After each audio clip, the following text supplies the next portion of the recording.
Hello everybody, how are you all doing? Welcome back to Man City Unplugged, your very own Man City fan channel. Honestly, the lineup is quite a bit surprising for me. One, because I thought MBT will start, especially you didn't start MBT in the Bayern Munich clash, so I really expected MBT will start. But then I think it's understandable from a Pep Guardiola point of view because Laporte's injured. I think he said it yesterday in his press conference that Laporte is out for 2 months. He had some surgery or some kind of a thing. So with Laporte out for 2 months, I do think that Pep thinks Ake is the left-footed centre back who's gonna play almost the majority of the first half of the season at least. Maybe would Pep go with a pairing of Stones and Diaz? He has done it in the past, but then Pep always likes this combination of a left footer and a right footer. So I do think we'll see Ake in the majority of games. Uh, and I also thought Foden will start because didn't have a preseason. He needs some game time and stuff. That was interesting. Foden didn't start. I also thought Palmer will start because this is almost as close to a competitive game you will get, but there are no points for it. So I think this is the best place to start the youth. So I don't know because Liverpool have gone very strong. If someone doesn't look at the fixture and they just look at the lineups, they will think these two teams are almost going for a Premier League showdown or a big Champions League knockout match or something like that. The lineups, both the teams have gone strong actually. Only I think injuries to players have forced some players out or forced some players to not get their position in the team. But generally, both the managers have gone very strong. Also, that Josh Wilson Esbrand was almost primed to start. Against Bayern Munich, he was exceptional. Club America, he had an exceptional preseason. I thought maybe Cancelo, Josh Wilson Esbrand will start. One thing peculiar to me is that with Cucurella transfer locked in, I know he handed in a transfer request and stuff, but with Cucurella transfer locked in, I really thought that Pep would give Josh Wilson Esbrand at least a look in, just to get an idea of his levels against a high-level Premier League opposition. Is he good enough to start in the Premier League matches or stuff? But maybe Pep brings in all of those players in at halftime. You don't know. Stefan Ortega was also interesting actually. Stefan Ortega. I thought we had a big debate on this channel as well regarding Stefan Ortega that Ortega should will start all the cup games, and we were also thinking he'll start even the Champions League game actually uh, over Ederson, but Ederson starts. So very interesting choices by Pep. Very interesting reflection of the philosophy of how Pep is gonna go this season. I'm very interested in seeing how that front three of Grealish, Mahrez, and Haaland works. Because I've always been a fan of having at least one winger out of the two who is quick and pacey, and none of Mahrez and Grealish. Pace is not their best attribute. So personally, if you ask me, I think the front three is not as well balanced. It's a bit more predictable. It's easier to defend against, I think. Surprised because Foden against Trent would have been perfect, literally.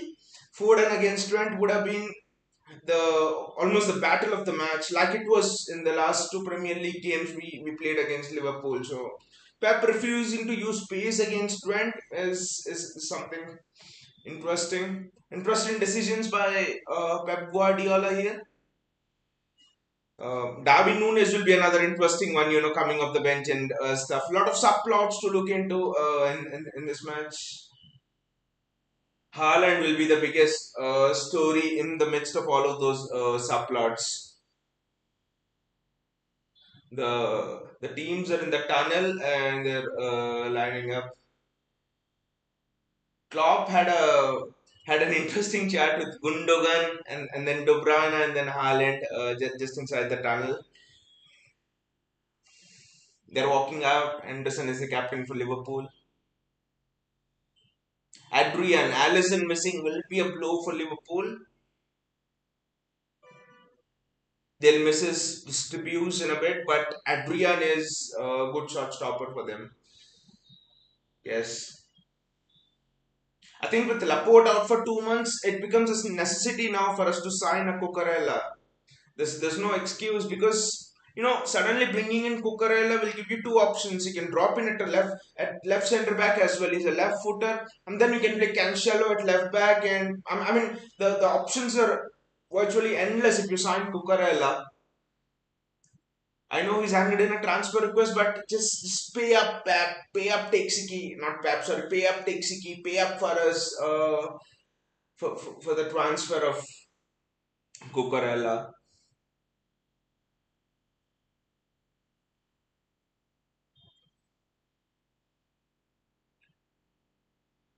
The players have all come onto the pitch.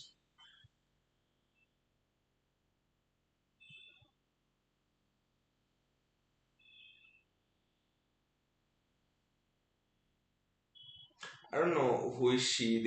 Someone has come and just congratulating on the players. I don't know. But Bernardo Silva comment news on Bernardo Silva is interesting because especially Mundo Deportivo was reporting in Spain that Bernardo is happy to wait till the end of the summer. Wait till the last day of this summer transfer window to leave City and go to Barcelona. I mean, I find it strange because see, it's this transfer window. It looks like nothing is impossible for Barca, but Bernardo staying till the last day of the season and then going. How will City find the replacement? That is the I think that article coming from a Spanish outlet is one of the most illogical things I've read this transfer window. JSK is here. Hey JSK, how are you? What are your predictions for today's game? Quite a lot of people in our chat were actually excited about the Grealish Haaland partnership even the last time also when Grealish assisted for Haaland against Bayern Munich. So finally, Haaland and Grealish are starting together. So will be excited. I mean, the most intriguing aspect of this game is both the teams play a high line. Liverpool high line, City high line. Haaland likes to curl his runs. Haaland likes to run behind the defenders. I mean, it's almost like many players on the pitch are getting what they want. So I will not be surprised if this will be a high scoring community shield classic. JSK says Frankie de Jong and Silva swap only possible. But the only problem with that thing, JSK, is that the wage structure. Frankie de Jong is literally demanding 300,000 pounds per week in wages. I mean, there was an interesting article I read in the Athletic a few days back about why City didn't sign Frankie de Jong in 2019. Many people thought that okay, he wanted to go to Barca. He was telling Barca is the best club in the world and stuff. But the reality is he was offered to City and City refused to sign him because he was asking for 250,000 pounds as wages at that time. And at that time in 2019, the highest earner at City was KDB. Around he was getting around 200,000 pounds. So I think we never break a wage structure for the player. He might be whoever it is. So I think that is the one reason why we won't swap Bernardo for Frankie de Jong. Gaurav says City to Liverpool and hopefully Gaurav. Maybe we put more than two goals against them. I really want to thrash them actually. I'm in that mood. I really want Liverpool to get a thrashing. JSK says 3-0 if Ortega started, but now 3-2 City. Wow, JSK. I know, JSK. You're a big fan of Ortega's shot stopping, and I'm a big fan. But Ake is, I mean, the partnership between Ake and Diaz will actually be interesting because I don't think even in the past both of them have played together very much. It was always Ake Stones, Ake Laporte, or Ake playing at the left back position. So Ake Diaz partnership will be very interesting. Gaurav says Liverpool might get thrashed. I want them to get thrashed. Wow, what a confidence boost that will be. What a beginning that will be. With 1 week to go for the season, the vibes around this game are somewhat very attacking. It's just I think it will be end to end classic. the way these managers think, the game will not be as tight and as tactical in the midfield as we've seen in the previous Premier League games and stuff. And I think last season both of the games were draws, 1-1 and 2-2 draw. I think both of the games. So Haaland will be the one who will be on show tonight. Very excited to watch him. Gaurav says, "Is this the city's strongest 11?" Actually, Gaurav, when I was thinking about that as well, is this our strongest 11? I mean, when we look at the midfield, definitely midfield is our strongest. It's our best. Rodri, Bernardo, KDB, right? The front three, I don't think it's our strongest, especially because Grealish and Mahrez, both of them, it makes them a bit more predictable. I maybe wanted Foden to play either on the right wing or left wing. So I don't think the front three is the strongest, and the defense. I think the defense is actually the strongest, but Ederson, Ortega, again there are debates. I think this is not a strongest 11, but we are 90% there, maybe one, two players. There, JSK says I wanted Ortega. Yes, JSK. I was surprised actually. First, when I opened the team sheet and I saw the lineup, Ederson, why is Ederson starting? What the hell? But we might get a surprise here, JSK. Maybe Ortega might start in the first Premier League game. You never know. The match kicked off. Gaurav says with Laporte and Foden and with Ake and really shout. Exactly, Gaurav. Laporte. Okay, Laporte passing, but Ake defensive stability. So again, you can have a debate both ways. But maybe Mahrez and Foden because Grealish is developing a good partnership with Haaland. So there are debates to be had. Some people would say that this is our strongest 11. So it's a ball over the top with Cancelo chasing Salah, Firmino, and that's really well blocked. Bernardo Silva clears. Haaland versus Matip. Haaland versus Matip. Matip's long legs getting there. Okay, the ball is anyway gone out of play. JSK says Laporte won't be playing until September. It's 2 months, Pepper said JSK, but again, rehabilitation. I think until October also maybe he might not be playing. So Laporte is an interesting case, and that is the reason why we should go for Cucurella more than anything else now. Adrian sloppy. Adrian is not at all good at distribution. So press him, guys. Press Adrian.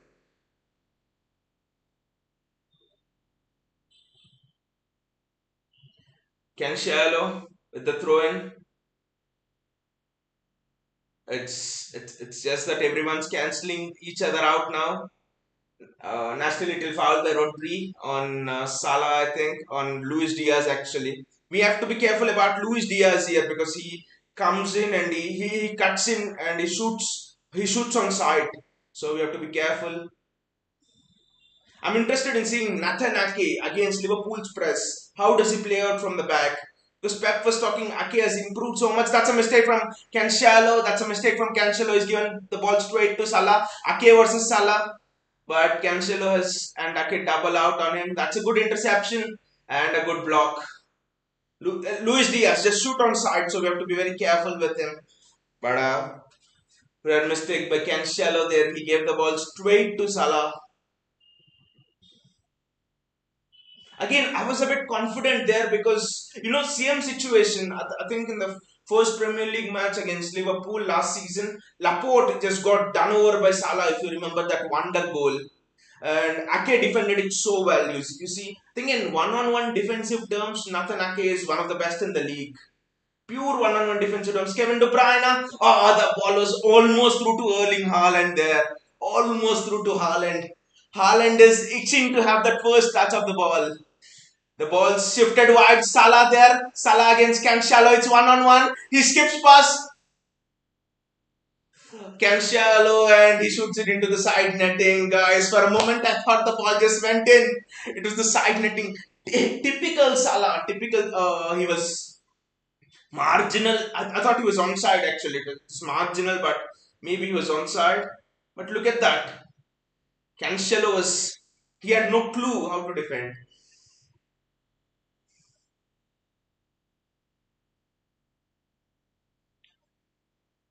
Kevin De Bruyne winning the second ball. De Bruyne, wide range play. The ball was again almost through to Haaland, but De Bruyne has another pop. That's a foul, ref. Yes, ref gives a foul. Unlike De Bruyne, he had so much space in front of him and he couldn't thread it through. Haaland. I thought Haaland was away there. Damien is in. Hey Damien, how are you? He says Man City win. Exactly, Damien. Not just win. We won't be satisfied with the win here, Damien. Man City thrashed Liverpool. Should be etched in Liverpool's minds that the thrashing which we give them. I know it's a community shield, but sometimes when you thrash a team, it can affect their mentality and stuff, and that's what we would like to do to Liverpool here. Playing out from the back, that's well closed down from Riyad Mahrez. Very well done. And other attribute which Mahrez has improved actually closing down players. He was not doing it as well that well in the past, but well done from Mahrez. You know that switch is something which we need to be very careful of when the switch that found Salah and he was one on one with Cancelo. That is the attacking point of Liverpool this season. Sorry, in this game, winger to sorry fullback to fullback switch. We need to be very careful of that. Firmino against Rodri.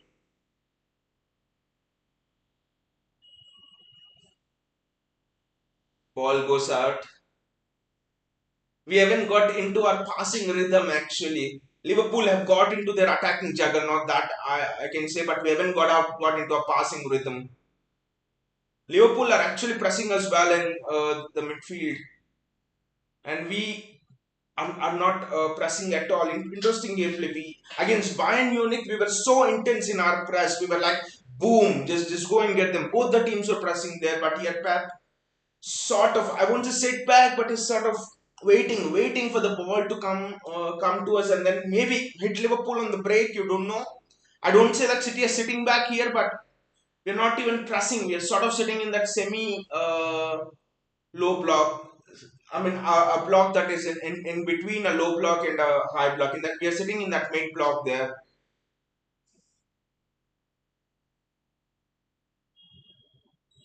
It's another attacking move. Robertson is on the charge there.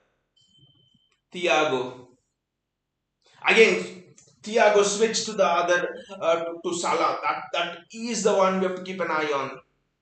Daniel says, I'm a Barcelona fan, but I like Bernardo Silva and I love Pep, the best coach in the world. But Damian, would you actually like Bernardo Silva at Barcelona, or do you want to give Frankie de Jong? I want to hear it from Barca fans because Barca fans are divided on this. We are playing out from the back.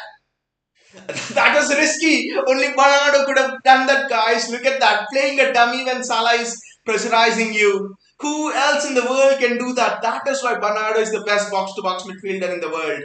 No, Edison. I mean, that was a wasteful pass to Walker. I think Walker's mistake. Walker wasn't in position there. City have looked more conservative of the two teams. Liverpool have taken the initiative, I should say, and Liverpool have gone on and attacked. City have just sat back and we have just bided our time. So that's a good steal. That's an excellent steal. Kevin De Bruyne picking up the ball. Shoot! Kevin shoot! Oh, De Bruyne on his left foot. You know, nowadays I'm more confident if De Bruyne is shooting on his left foot than on his right foot actually. Kevin picks it up, shoot on side. Again, side netting. Was it far? Let me see. It was actually a deflection. It was a deflection, but without the deflection, it was on target. Kevin De Bruyne corner. Erling Haaland is there. So let us see how it goes.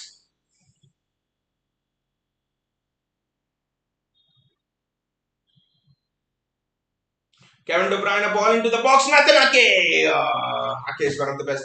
headers in world football as well. So the target was Ake definitely. I think everything was well worked out. It's just it was almost a Van Dijk was an Ake, but Ake is so good in the air that he has out jumped Van Dijk over there. It's just that he didn't time the move well. That's it. Otherwise, that was 1-0 City.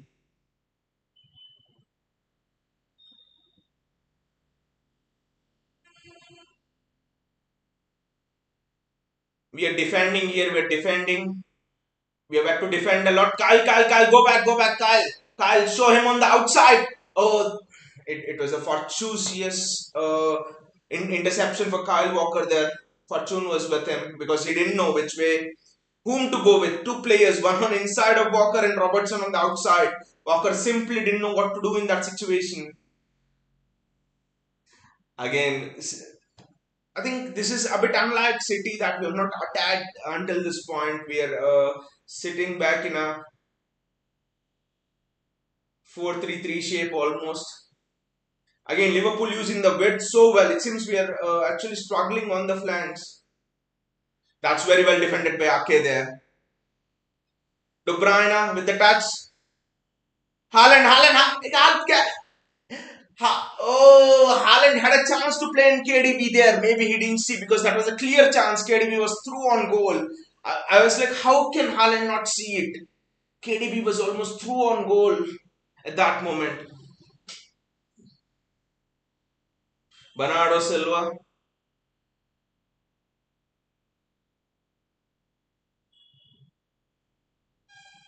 Ruben Diaz.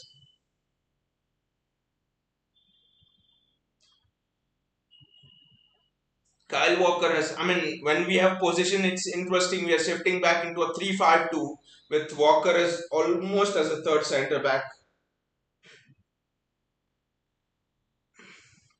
JSK says, but Ake is small, but his jump is huge. JSK, his jump is huge. Maris was offside there. His leap is like uh, huge. And also JSK, I do not actually think that height is such a big issue for centre backs because one of the only centre back to in football history to win a Ballon d'Or was Fabio Cannavaro, and his height was just 5'9", probably was shorter than Nathan Ake as well. So I think more than the height, it's the leap. Like for example, Diego Jota is also not as big, right? Jota is 5'10", 5'9", something like that, but he's very good in the air. So his leap again. Again, Liverpool getting out of a semi-city press. We are not committed to the press. Salah, we need Kyle, go. That was lucky because I mean the width is troubling us again. You know, this is something we discussed on the show as well. I think once or twice that 5-3-2 formation or five at the back formation could cause us trouble. The width at the back could cause us trouble, like how Spurs did it, and Liverpool are sort of troubling us in the way like how Spurs did it. You know, utilizing that width out wide and stuff like that. Haaland is coming deep. He's almost in Liverpool's half and is defending. Actually, that Julian Alvarez will start this game because his pressing is magnificent. I think, with Bernardo Silva, he's one of the best pressers at City right now. So, interesting that Alvarez didn't start. I thought Pep would give Alvarez a chance on the right wing. But maybe Pep has this thing that Haaland will play the first half and Alvarez will play the second half. I mean, it will be a big job for Pep this season. How do you fit in Phil Foden? How do you fit in Julian Alvarez? I mean, how do you fit in Haaland? It's a free kick for Liverpool. That's very well defended, extremely well defended. Erling Haaland there doing the defensive duties, but Liverpool have the ball again. That's very well nicked away by Ake, I think it was, but Liverpool get the ball back again. Haaland actually is involved in a lot of defensive work in City break there with Erling Haaland. Uh, Almost the ball is just not falling Haaland's way right now. The ball is just not falling his way.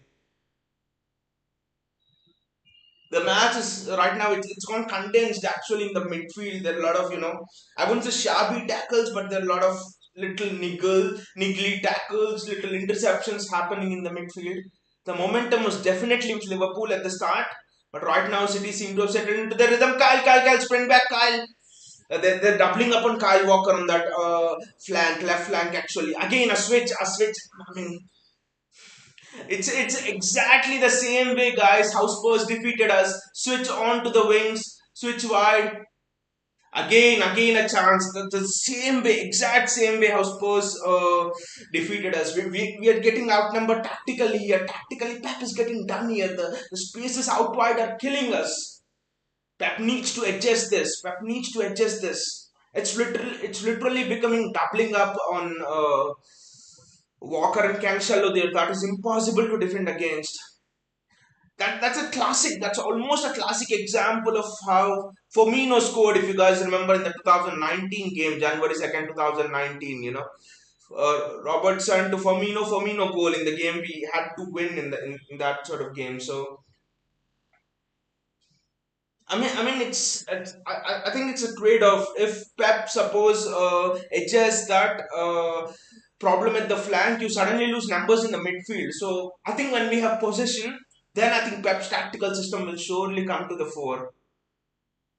But right now our weakness is out wide, and Liverpool is are exploiting it. Liverpool's weakness is in the midfield, but we're not able to exploit that.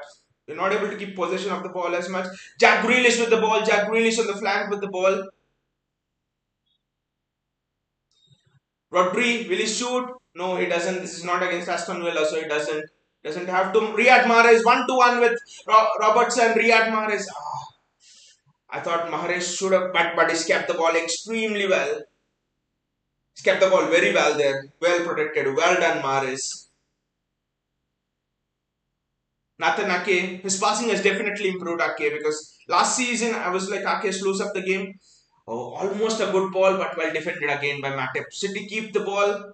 First time in the game, the first 15 minutes, we're having sustained periods of possession here. Rodri, that is very well done by Rodri. Excellent one. Joe Cancelo on the ball. Kevin De Bruyne. See, now you see the problem. If it was Cucurella, he could have just crossed it into the box. First time cross. Cancelo can't do that. And they're doubling up on Cancelo. The problem is apparently visible. Lucas says, "Hi, big boy. Liverpool going to win." Hey, Lucas, you're back after a long time, Lucas.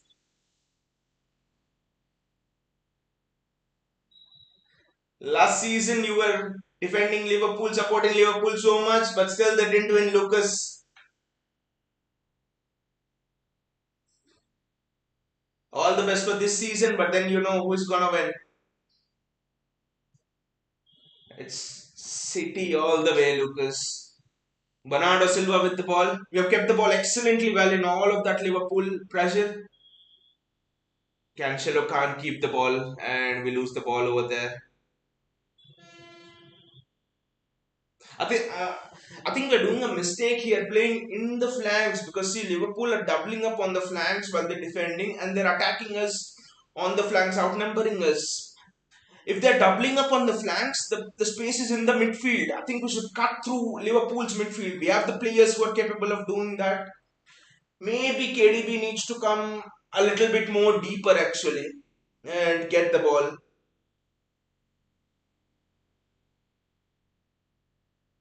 There is some tactical adjustment that needs to be done by Pep Guardiola. I hate to say this, but the first 17 minutes, Klopp has dominated Pep tactically. I think maybe it's also because we didn't have the ball, but then I have to say we have defended well. Maybe that Salah chance when he was one on one, and then Robertson's. I think half chances we have defended well one on one. Nothing wrong with Pep's tactical setup, but my thing is Pep is a perfectionist, and why are we even allowing Liverpool to get into those situations? That's my thing. That's well done by Bernardo. You're a fighter, Bernardo.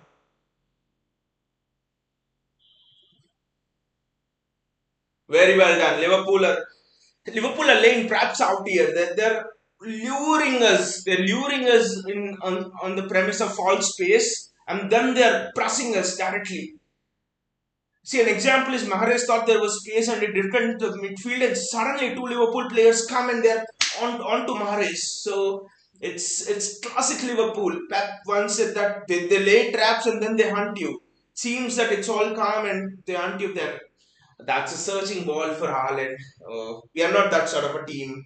Even though Haaland has come, we don't just play a ball over the top searching for Haaland. I don't know why Diaz did it there. Well done, Ake. Well done. Very well done, Ake. That's a quick throw from Salah. Oh, that's well done by Ederson. Very well done by Ederson. But Liverpool have the ball now.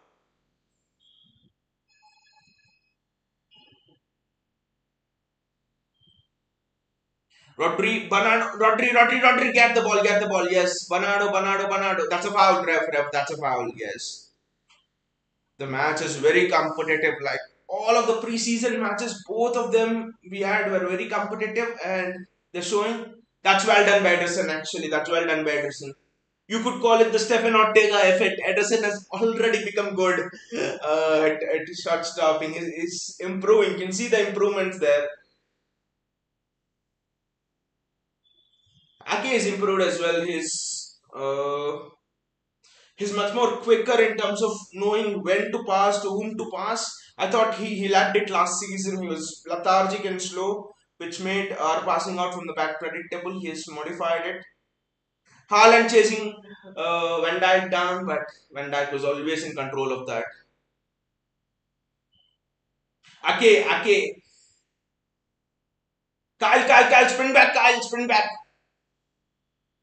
Our defenders are they're all having to defend one-on-ones today. Lucas says goal, but no, Lucas, I'm not gonna believe you. I'm not gonna believe you. Goal. Last season you had a lot of false goal updates for us. Exactly, Lucas. I know. That's a switch. That's a switch. A classic weakness that we were talking about in the last 15 minutes. Oh, that's a goal. This is not a goal joke from Lucas, but Trent scores. That's a goal. See, the goal came out of classic weakness. It was classic weakness from our side. A classic thing. We were talking about it in the first 15 minutes that switch on to the flanks.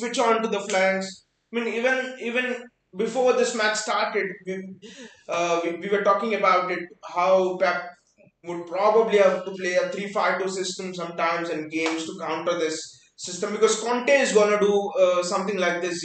He is gonna follow the same system, switch it out wide. So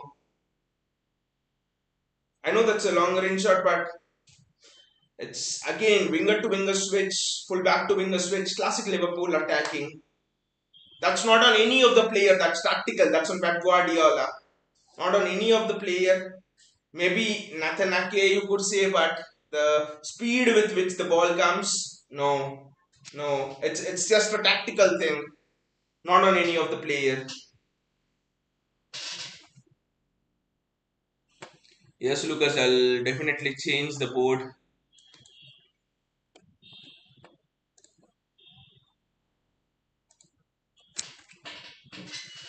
And Liverpool fans are celebrating as if they've won the Premier League or something like that. They missed out on two big trophies last season. They almost won nothing last season. I mean, Carabao Cup and FA Cup, that's fine, but we won the big trophies last season. I mean, the match has become very competitive now. I like it. But the goal is tactical. That's it. The goal is tactical. Can't blame any player here. Everyone were doing their jobs in the system Pep wanted them to do.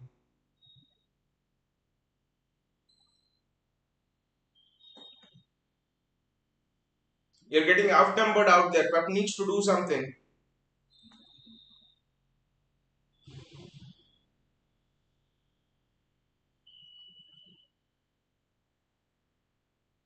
Maybe it had a touch of Ake, but again, it's not Ake's mistake. I mean, you have to look at the background of the move and why that move came about, and you'll understand that it's easy to blame Ake for it and tell him, oh, we need to buy another centre back, let's go for Pau Torres and all this shit. But oh, Erling Haaland almost set himself up to shoot. It's Riyad Mahrez. And anyway, we were down 1-0, 2-1 against Liverpool in crunch Premier League matches, and still we managed to come back. So it's a Community Shield match. So I think we need to chill. But again, for all the people who think it's Ake's fault, not never Ake's fault. The background of the move, why did it come about? Nearly a goal, yes, Lucas. Nearly a goal. Erling Haaland, just it was snatched away from him at the last moment.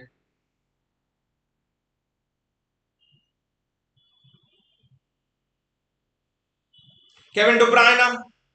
Ah, almost, almost.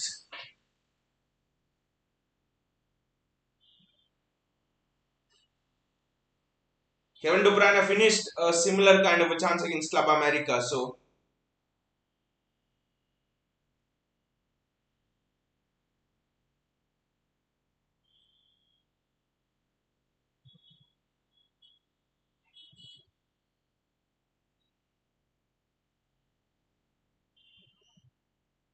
oh, Nathan Ake again, and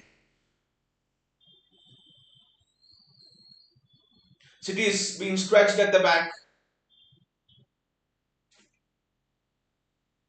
We had just been stretched at the back like a rubber band.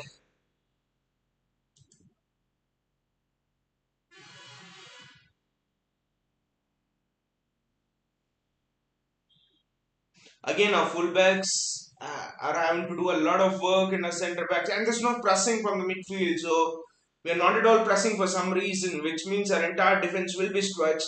A strange way to approach the game. Don't know what Pep is thinking, but a very very strange way to approach the game. Kevin De Bruyne, the game has really got fast now. It's gone end to end now. Riyad Mahrez, Jack Grealish. Again, Grealish indecisive, loses the ball. Grealish is somehow looking not ready for this big stage. Again, a classic switch. I think it's to Luis Diaz. Robertson onto the ball. The same tactic. They're employing the same tactic every time. Now we'll switch to now. So with Robertson, we'll switch to Salah. Exactly the same tactic.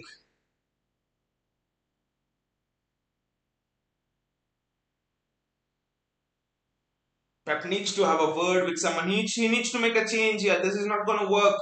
It's just 26 minutes. There's so much time left. So we'll be very lucky if we go in just 1-0 down. But then I expect City to score. I expect us to score two right now.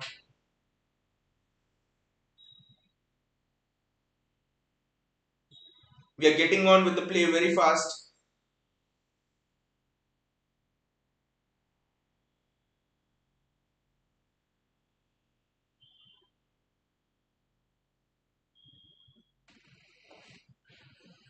There'll be question marks over Ake here. I know there'll be question marks over Ake, but with the situation we are in, what else is the best thing to do right now? With Laporte being injured and stuff. Rodri, Walker, good pass to Mahrez. Very good pass to Mahrez. He does well to keep it in. Does well to play in KDB. Ah, KDB Haaland. That connection is not yet developed.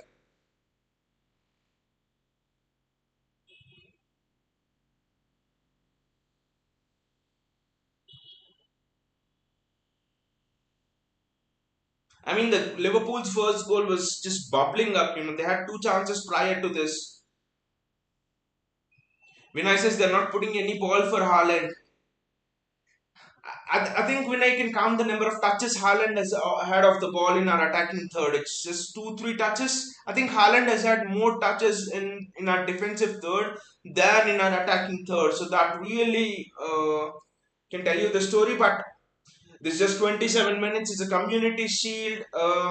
We don't know what Pep has in his mind actually. So, but one thing is sure, he needs to change things tactically.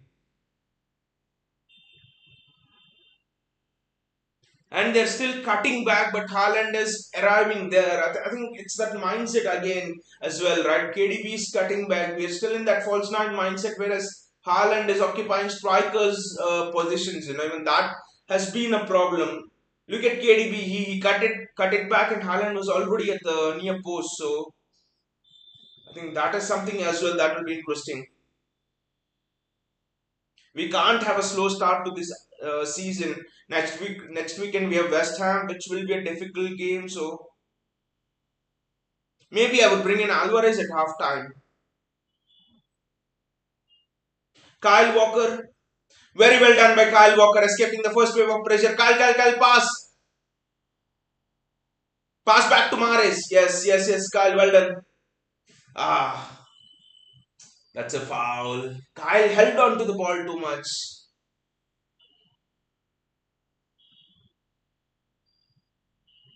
I think maybe you could even say Liverpool look like a team who had four preseason matches, and we only had two preseason matches, and that took 1.5. You would say with the Bayern match curtailed by the rain and thunderstorm. So I mean, no excuses here. No excuses here again. Just reiterating the facts. That's it. Well done, Batterson. Good positioning.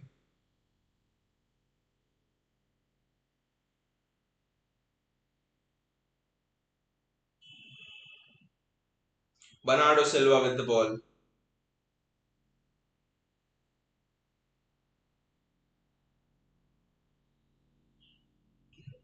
I think our midfield in terms of interceptions and stuff have looked very good. They have looked really good, but the defense has also looked good. The only thing is they were tactically outdone. That's the only thing. Their attack has looked a bit. I mean, the progression of the ball has looked almost like out of ideas. Now we are switching the ball from fullback to fullback. We are doing a Liverpool on Liverpool.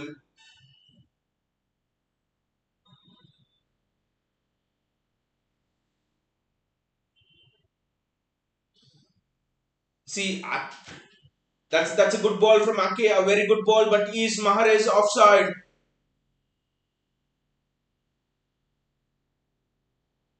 I think Mahrez is actually offside. Let us actually see. Ah, yes, it's clearly offside. It's clearly offside.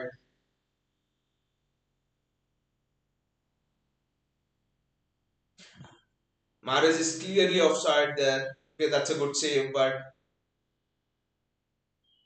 see, another thing with this RK Laporte debate is with Nathan Ake, yes, he's improved, but in terms of playing those short passes, I think that is where you actually miss Laporte a bit. And also in playing the diagonals, switch from centre back to Mahrez, for example, a switch from Laporte out wide, which means that suddenly Robertson and Trent can't, they can't bomb forward as much. So I think that is one element which we are actually missing in the game without Laporte. Another reason why maybe we buy Cucurella. I think this might be the game that would clinch the Cucurella deal. Never know. That's a foul, but it's offside.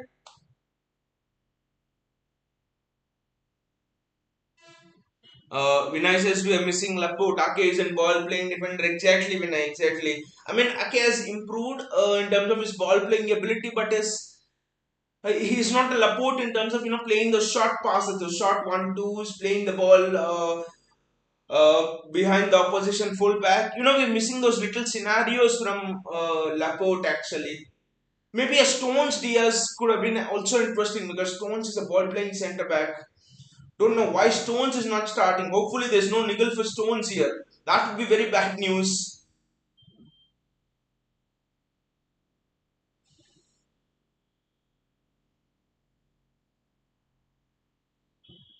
Again, a ball over the top.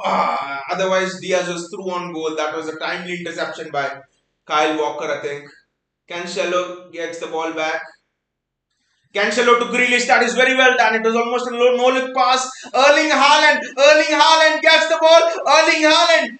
Oh, Erling. Look at the strength of Erling Haaland over there. It is just that he was unbalanced when he was shooting, but look at the strength of Haaland, guys. Haaland misses, but that was difficult. Again, Haaland. But those are difficult chances. Those are extremely difficult. Yeah, very difficult chance. And it's Haaland. That is why we want him to score that. But with Jesus Sterling on that, those are never chances. But you look at the strength of Haaland, you look at the show on display of Haaland, the strength, the muscle, the power.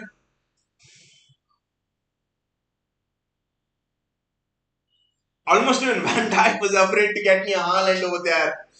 First real chance for Haaland, but it was past the half hour mark. So again, Ake does very well here. Ake does very well here. He has read the ball well. It's only the ball playing thing that is actually the problem with Ake. Lucas says Haaland is terrible. He has missed two shots. And in which competition he has missed, Lucas? It's not that he has missed two shots in a Champions League final, right?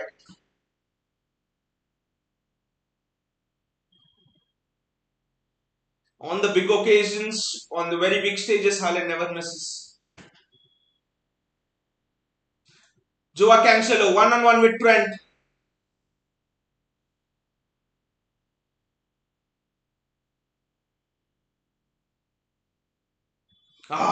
Kevin again. They're doubling up on him. If they're doubling up on Kevin and Cancelo, the space must be somewhere. I think we need to bring in Alvarez. The front three is just so static. The front three is just so static. JSK says now people will start the chant Haaland out exactly and is missed in a community shield match. It's not a Champions League or a Premier League match. Nothing, okay, nothing. Nothing's been very good in defending today. It's just a attacking thing.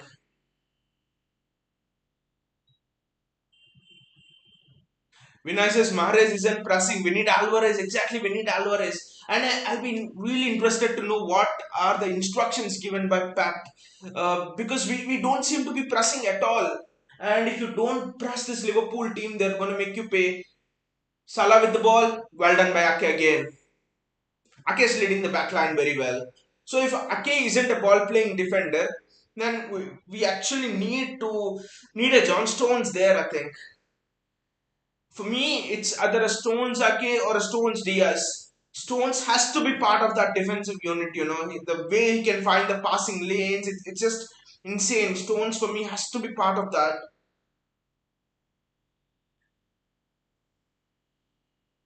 I think the instructions are not quite there for pressing, I think, because it's that would be strange if Pep tells to press and you don't press. So I think the instructions are maybe to sit back in that mid block a little bit. That's it. Because you see the press as well. It's pressing in once. Haaland goes, that's all. Or else Mahrez goes and presses, that's all. And we never press like that. We press as a team. Maybe the fitness levels you do not know it. We have just had almost a 1.5 pre-season match, so maybe everyone is not up to shape to carry out that intense press. Joao Cancelo there. Joao Cancelo, put the ball in. Erling, you just needed to move a little bit more faster. And Joao, the cross, just whip the cross in, mate. Whip the cross in. You create the pace for the striker. I know it had a couple of deflections on the way, but see, again, that's the problem. Cucurella over there and Haaland would have been in business a lot more times. See, three times Cancelo had the chance to cross, but see, he has to get it on his stronger foot and cross. All of the problems are being highlighted in this game. Cucurella, why we need him, and stuff.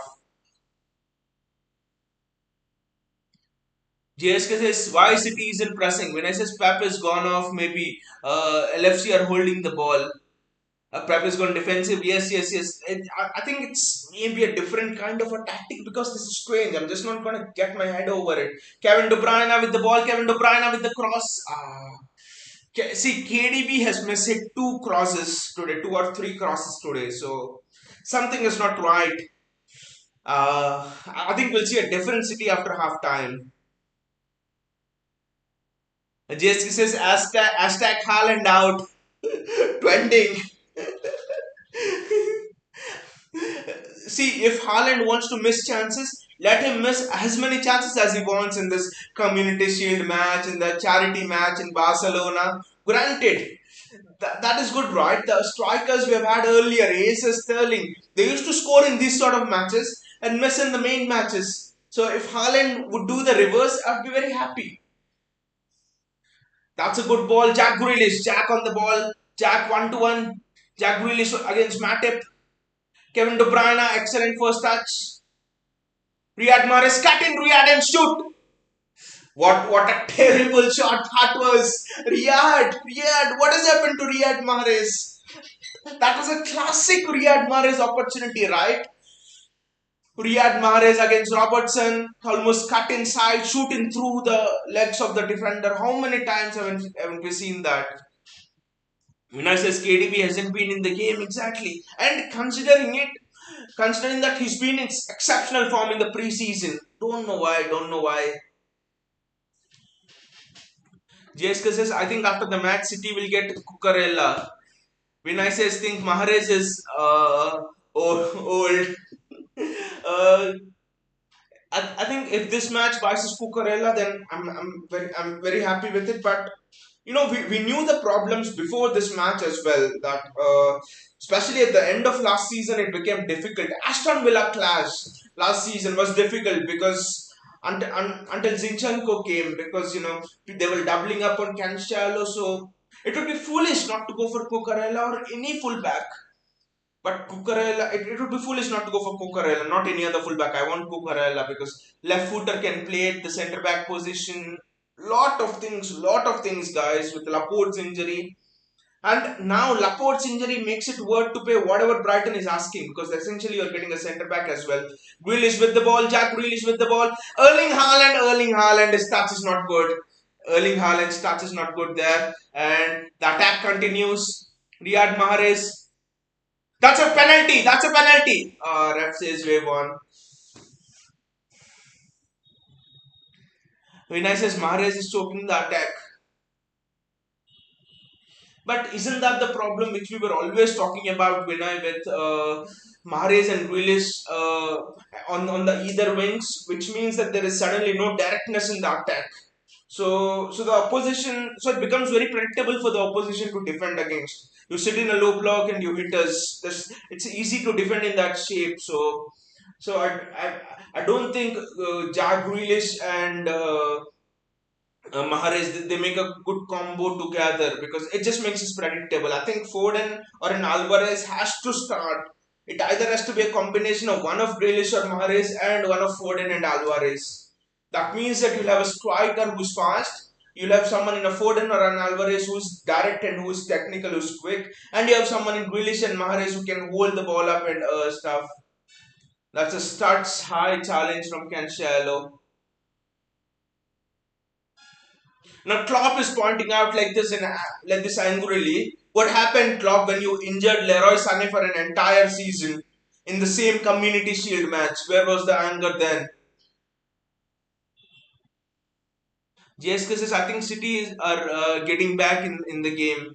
Exactly, we have. I think Liverpool haven't gone much in our half, right?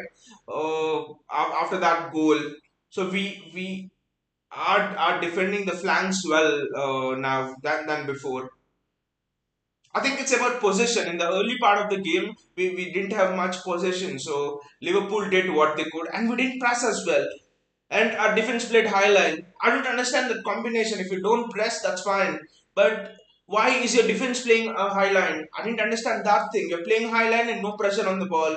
And that was one of the main reasons why Liverpool were able to get on the flanks and stuff like that. Excellent switch from Bernardo Silva. Kyle Walker's there. Kyle Walker's on his bike almost, but he's applied brakes.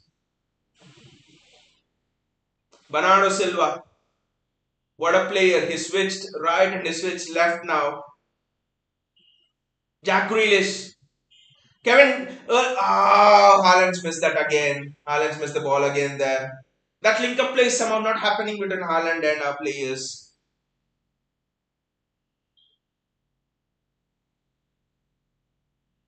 Cancelo gets the ball. I bet that after this half, not even after this game, after this half, hashtag Haaland is a flop will be trending. Hashtag Haaland is a flop will be trending on Twitter, I think. And it's a bloody community shield game, and people are so quick nowadays to judge players. You know, everyone except City fans, all of the opposition fans don't want Haaland to work out. Actually, that's the beauty of it. Rival fans, social forums, and all of that will be celebrating this. Haaland's first, they'll tell that. I'll not be surprised if the trend on Twitter will be Haaland is another Lukaku. His first touch is not good. His first touch is like a trampoline. He can't finish off easy chances. They'll say all this about Haaland, but we know what is the truth. That's a good ball, and it's hard for a corner. Vinay says, I would say we haven't unlocked the attack. The attacks look passive actually, and one of the reasons for that is both our wingers. Both our wingers have not been in the game.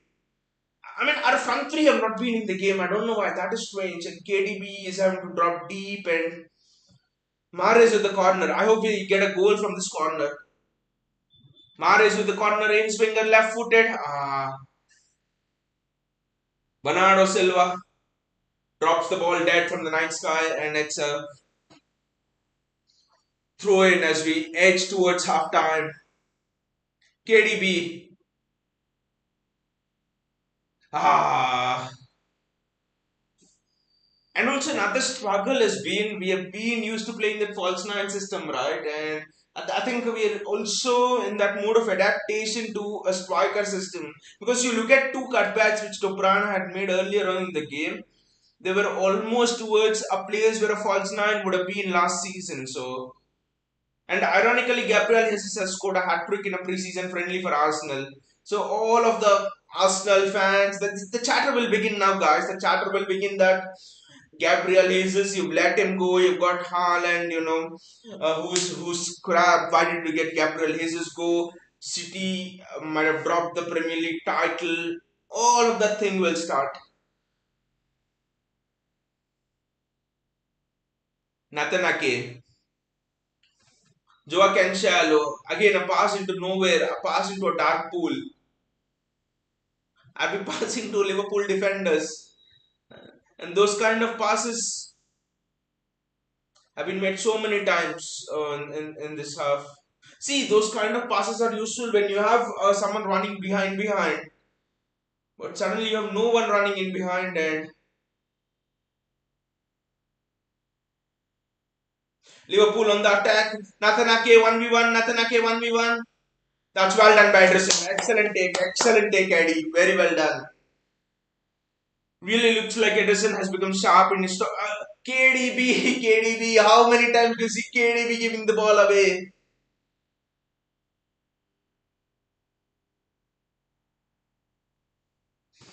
KDB has certainly been off the boil this game. Don't blame him. If I want KDB to get a game where he's not on it, maybe I would choose a Community Shield. Vinay says too many mistakes. Really need half time and mistakes from KDB. I mean, our defense have been perfect. Okay, the goal is one, but generally that's not their mistake. I thought it had to do something tactically, but it's half time. But our defense I thought have been good actually. They've been organized, in shape. Ake, Diaz defended well. Midfield have been good. I think attack has looked toothless. Attack has looked absolutely toothless. And the strange thing is, Kevin De Bruyne, three misplaced passes. This match should be made as a memoir and kept in a museum. All the highlights of De Bruyne in this match should be actually sold in an auction. They'll be sold for more than $1 million because this will be one of the rare memoirs of Kevin De Bruyne. Not being able to make a 3 yard pass, It was easier than passing a parcel. So I think I don't know what is wrong actually. Can't pinpoint it on players. The strange thing is we are losing at half time, and I'm sitting here and I don't have a particular player to blame here. The attack has been ruthless because there's been sorry, the attack has been toothless because there's been no supply to the attack. And but one thing I'll absolutely point out is I think Pep has got his lineup wrong. I think this is the match in which he should realize certain combinations don't work. Especially the Grealish Mahrez, similar kind of winger doesn't work. The combination doesn't work. And and one of the things is playing Grealish and Mahrez together would have actually caused Liverpool's goal here strangely, because if a Foden or if Alvarez would have been playing, I don't think Robertson or Trent would have been able to come forward so frequently. They would not have been able to bomb on so frequently, because you're always afraid of that ball over the top. You're always afraid of the winger having pace. But now with Grealish and Mahrez, they're not afraid of those things. They're happily roaming like it's a walk in the park. They're walking in Liverpool Central Park. So, so I think it is a selection of both of them that has actually affected us both in attack and defense. JS Kansas, I won't blame. We only had 2 games while other teams played 4 5 games in preseason. Exactly, JSK. They look more sharper, they look more sharper. And we didn't have even 2 games. We literally had 1.5 game, I would say, because of that Bayern game was hit by a thunderstorm. And I won't even call it a game because the pitch was a bit soggy and stuff like that. Was not even a game. So literally, we had only 1 game against Club America, and that's it. We are in here playing Liverpool. So, but then again, that winger combination, that is the only thing. Okay, you can see the centre back combination, but that would be for inventiveness. That is not why we are losing. The reason we're losing is uh, because of the static nature of our wingers. Both drop in. I think literally Pep wanted to play a 4-3-3 system, but with Grealish and Mahrez playing, it has almost become a 4-2-3-1 system with both the wingers tucked inside. So I think that is the problem. Gaurav says Grealish is invincible. JSK says now De Bruyne is finished. Rivals will start. JSK rivals will start. De Bruyne is finished. Haaland is finished. Laporte is out. So City don't have a chance of winning the Premier League title. Everything will start. Everything will start. I think these are the moments. These are the moments that, as a fan base, we know what we are. We know what kind of magic these players can produce. So the opponents rarely get a chance to chatter on City, right? So let them enjoy their moment out in the sun. The sun will go away very soon, and De Bruyne, Haaland will start racking up great performances again. Roshan says, bro, Haaland touches so poor. guys, what were we discussing just a few minutes ago, right? What was I telling now? Opposition fans will tell that Haaland touches just like Lukaku, it's a trampoline touch, and here we have an opposition fan, a Barca fan, or a Madrid fan himself doesn't know and is telling Haaland's touch is poor. I mean, it's one touch. He might have had a mistouch of it. And how do you just judge Erling Haaland with those with that things? Look at all the other touches he's made in the game. Why weren't they poor? Why was that one touch poor?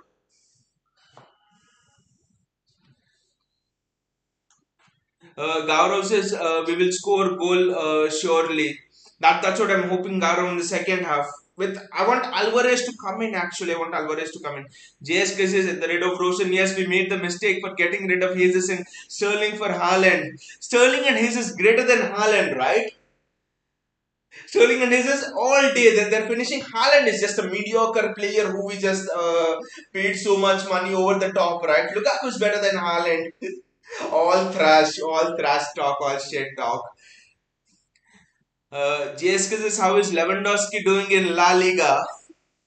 JSK says, because we all know currently Lewandowski better than Haaland. Roshan says, are you watching cricket or what? I just said what I see. I mean, you only specifically see that one touch, right? And you haven't seen all of the other touches which Haaland has had. Haaland had two great opportunities in the box. He almost overpowered Van Dijk with excellent touches. You don't see all of that. You just see this one Haaland touch. Then I would say Trent Alexander-Arnold, for example, is shit because Vinicius Junior had him in his. It doesn't work that way. You know, football. They have moments where. Touch doesn't go well. There are moments you can't say Haaland's first touch is poor. What a pathetic statement to make. When I says Haaland didn't get any supply, Alvarez in, Mahrez out. I think when I Foden would be interesting here. I would actually bring in Foden because Foden, I think Foden always scores against Liverpool. Foden always has this knack of scoring against Liverpool. So and also Foden didn't have any preseason minutes. So I think I'll bring in Foden actually. And also he'll be direct. But again, this is the question: would you drop Jack Grealish or would you take out Riyad Mahrez for Phil Foden? I know that all of the fans are excited for this connection and link up between Grealish and Haaland, but but I don't know. Grealish sometimes seems a bit more static on that left wing. So, I mean, the connection is absolutely great between Grealish and Haaland, Grealish and Kane, all of the strikers. But the point here is we have looked static, and we need to bring pacey, direct wingers. Roshan says, I don't criticize Haaland. I like him as a striker in a counter play, but in Man City, I have a doubt even they want him to succeed. I mean, I think that's just a myth about Erling Haaland that he's just good enough for the counter play because I think even against Bayern Munich, for example, he's dropped back, he's got involved in the play. Even in this match, he's dropped back into the midfield, he's done some nice interceptions. Lot of things to that end. I mean, Dortmund's style was like that, so Haaland had to play like that. I don't say that someone with Haaland's capability and finishing is just a counter attack striker and stuff.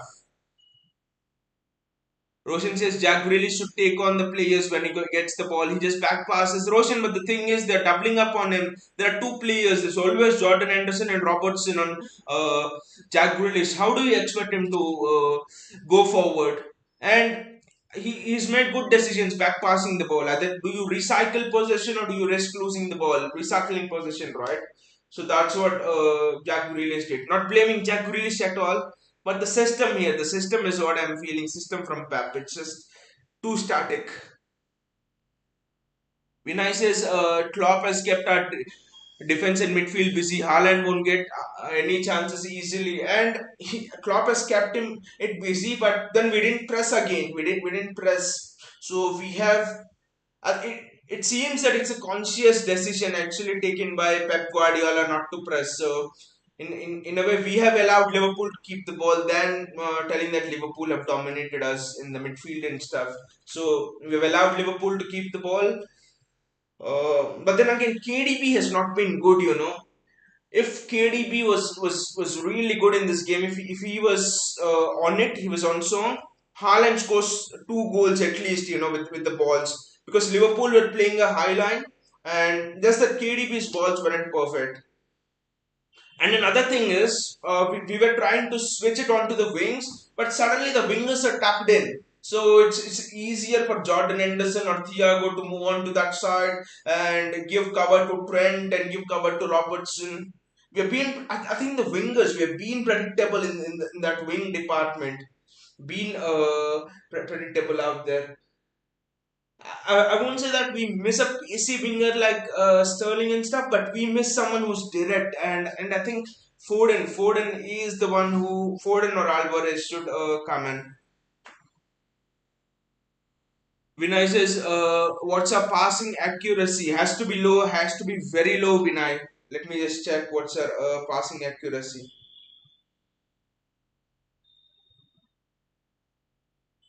Has to be very low because on the top of my mind itself, I remember us.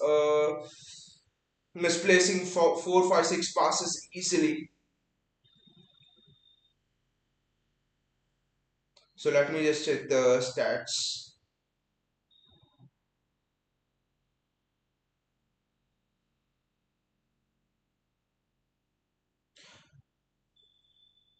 Oh, our passing accuracy is 86.4, and our passing accuracy is actually better than Liverpool's. Liverpool passing accuracy is only 83.4. So, I mean, we have been bad at passing because you can't deny that. So many misplaced passes. But still, our passing accuracy is way, way better. And also, maybe another reason for that is we haven't passed as much in the final third, right? Most of our passes have been between defenders on the back line almost, and that could be a reason for the high passing accuracy because our passing in the final third has not been good in this game. Roshan says Cancelo should overlap, no?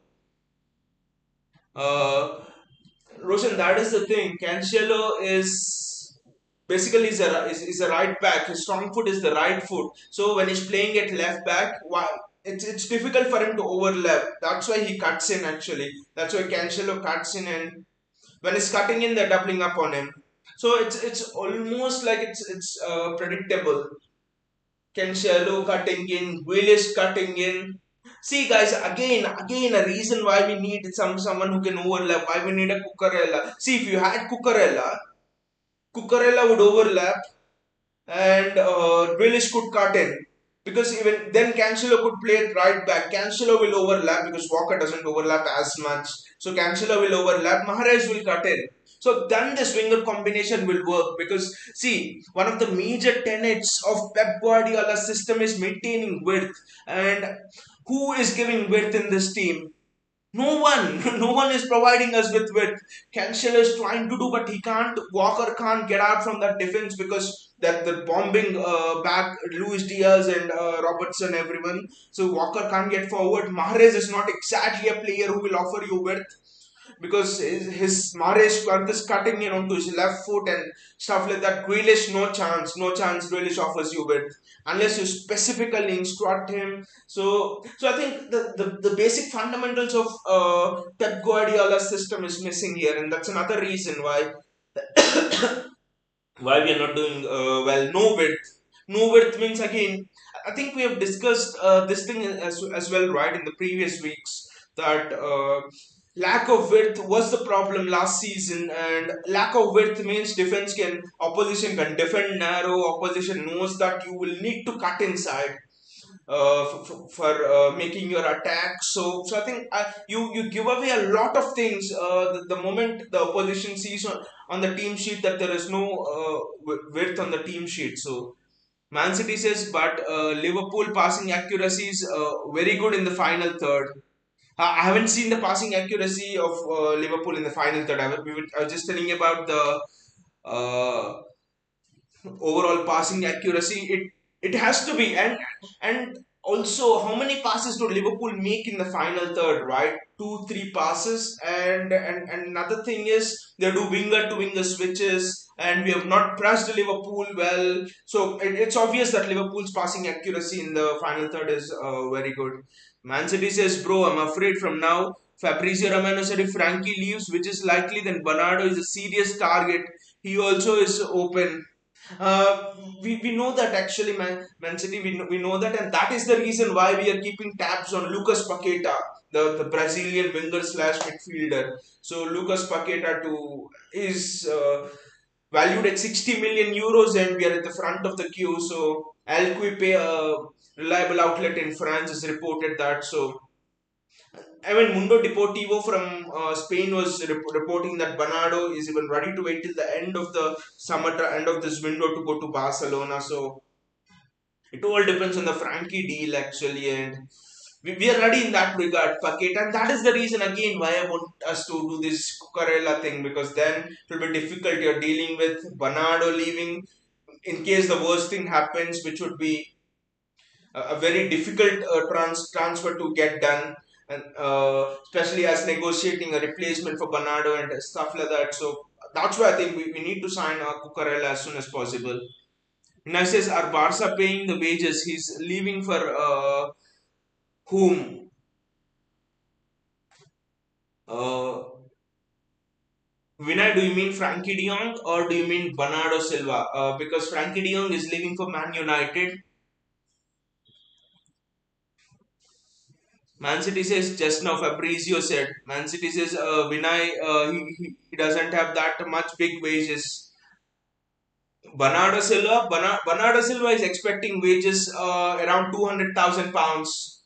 I mean, it's foolish, right? How do you expect Bernardo to come at cheap wages? He won't. Bernardo is having wages of 200,000 pounds, and Barca have to play a 60 million euro transfer fee. Okay, if Dion goes, then maybe they pay the transfer fee from what United pay them, but wages are still gonna be a little bit much more cheaper than Frankie De Jong, but 200,000 pounds in wages actually. Fabrizio said, but Fabrizio is regarding Man City. Fabrizio is maybe not in the tier one actually. I would rate, especially regarding Man City, I would rate people like David Ornstein and Sam Lee, and those are the ones who are very close to the club. Fabrizio has been good in the recent past, but he's had some. I wouldn't exactly rate him in tier one with regards to having everything right about Man City. So I would like to hear about this from other reliable sources like David Ornstein or Sam Lee or someone like that. That's a really good pass, and it's Erling Haaland. Sorry, it's Jack Grealish. Jack, don't hold up play. Rodri. What a pass from Rodri. Riyad Mahrez. Riyad, he had to score. He has to score. Ah, how did he score there? The offside flag was also down. How didn't Riyad score there? That was a chance, guys. It was a chance to put the tie 1-1 and start the half brilliantly. How did he not score there?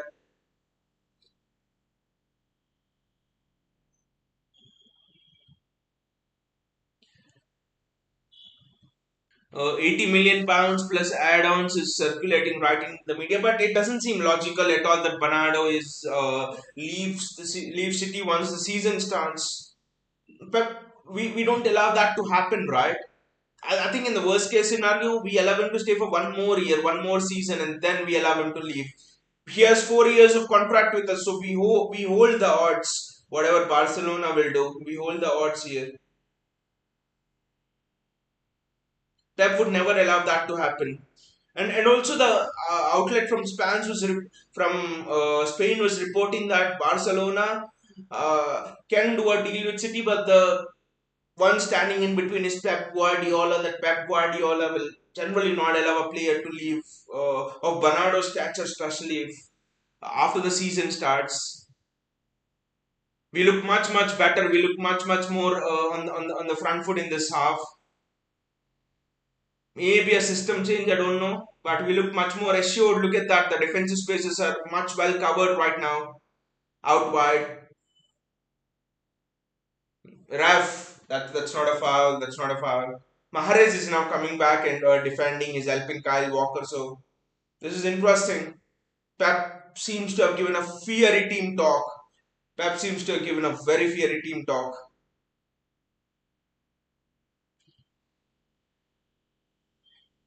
Man City says if he leaves, who we should target in place of him? Lucas Paqueta is the target actually. Lucas Paqueta is the target which uh, we are in for. He's a Brazilian. He's from the French league. He plays exactly the Bernardo's position. 60 million euros is the fee quoted for him, and El Quip has reported that we are in the front queue for him. So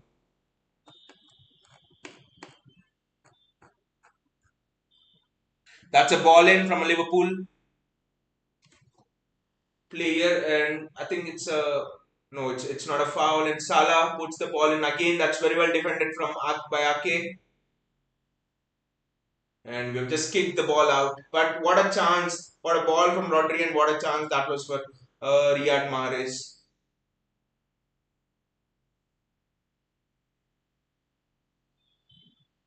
A lot of people, I'm sure, will drop their Premier League predictions table and they'll come to a conclusion by seeing this match that Liverpool would win the title and things like that. City are not the City of the past.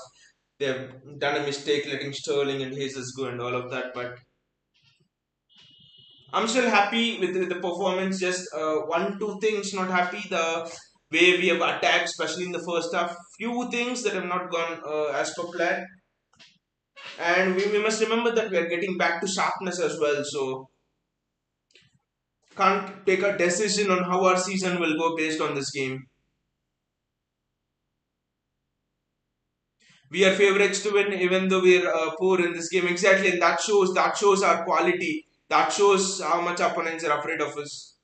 It's just that I want to see, especially Alvarez and a little bit more attacking intent. That's the thing. Haaland settling in with the team and a lot of things. But we look at team who are not up to full fitness. We look at team who are a bit short of pre-season experience. We look at every bit of that team.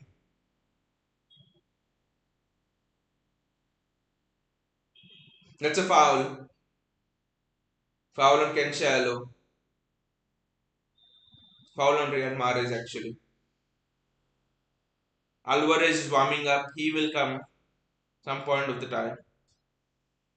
Believe in Pep supremacy. Exactly. Always believe in it. Man City says, haven't you got Man City this season jersey? No, Man City. I'll be ordering mine, but right now I'm not got it. I'll order it in the future, but right now I've not got it. This season's jersey is very good. I love this jersey, our home jersey this season.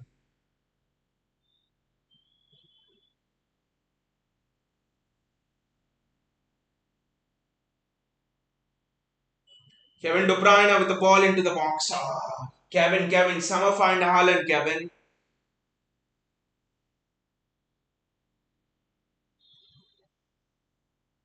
Kevin De Bruyne with a corner. We have been shit on corners except for the first corner, which Ake had almost a free header. Another shit corner. De Bruyne is just off it today. Bruyne is just off it. Don't know why.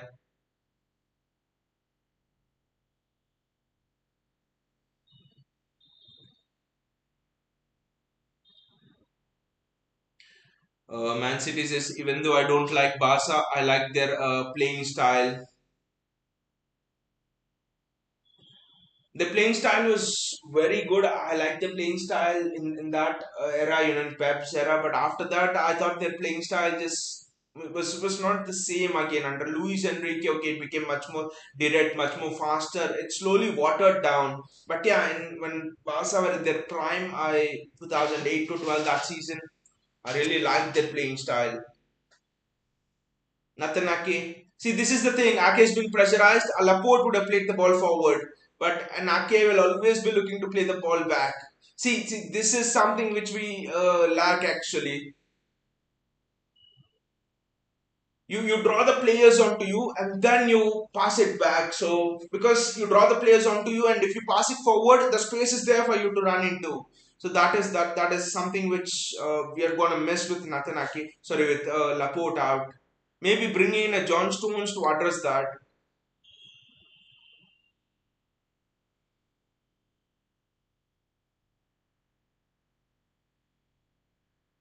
Again, space out wide. Salah. Salah managed to keep it in.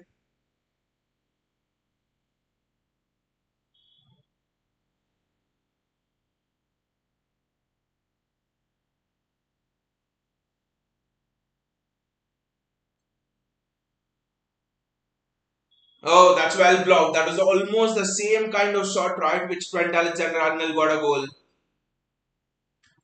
Do you think we should have gone for Kunde? Actually, there's an interesting story about Jules Kunde.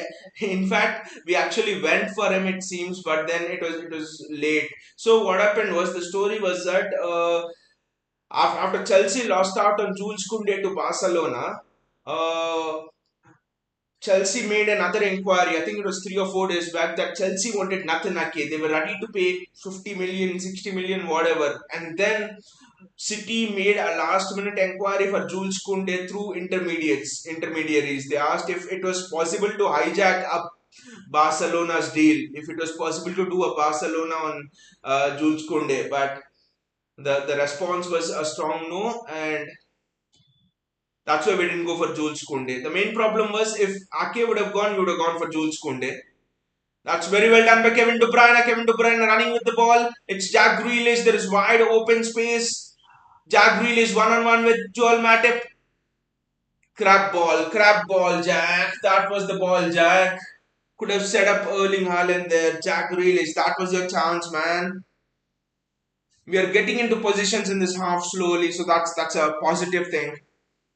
So remember in the FA Cup semi-final as well, we were what 3-0 down by half time, and we almost came back and drew the game if not for Sterling's misses there. So never say never. We are just 1-0 down in this match.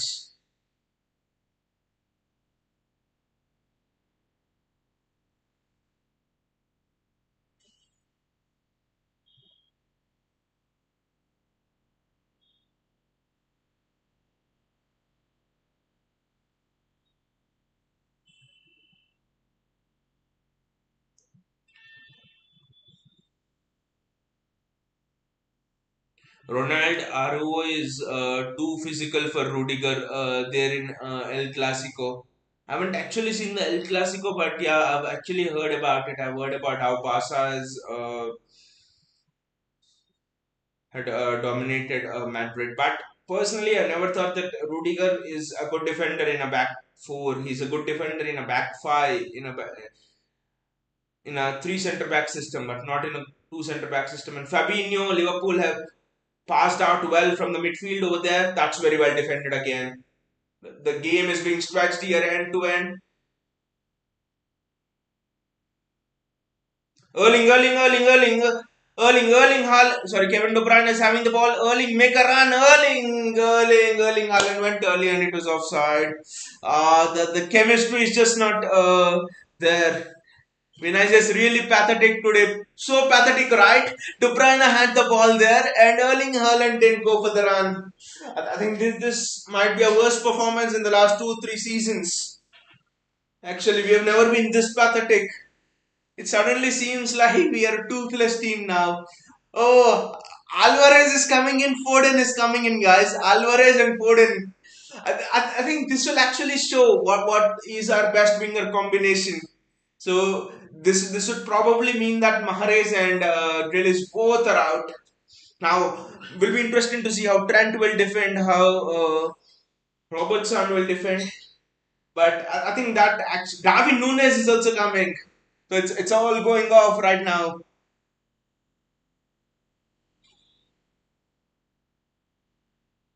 But that I think that just summed up the night of Kevin De Bruyne and Erling Haaland. There, De Bruyne had the ball, Haaland was offside, and De Bruyne passed it straight to a Liverpool player. Wait, time for the subs. Referee, it's time for the subs.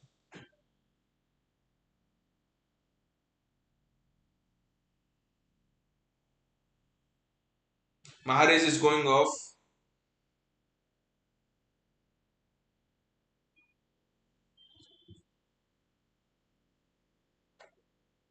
Jack Grealish is going off. So we will see whether it's the whether it was the fault of wingers or whether it was something else. Like we have always thought.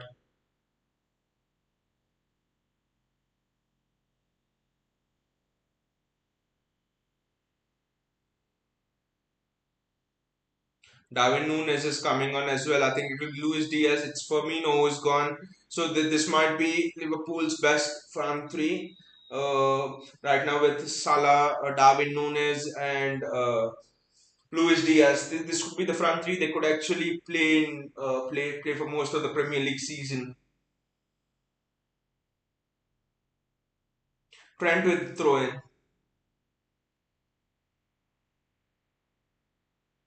Erling Haaland, Kevin De Bruyne. Now City have started to press.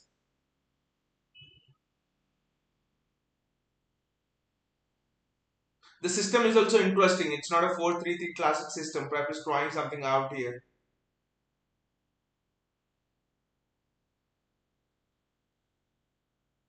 Vinay says we are not ready. That's true. We're not. I mean, it's people could think it's excuses, but we are competing against teams with 3-4 preseason games. What a sweeping thing from Ederson, and it's offside. Was it a penalty actually, Darwin Nunes?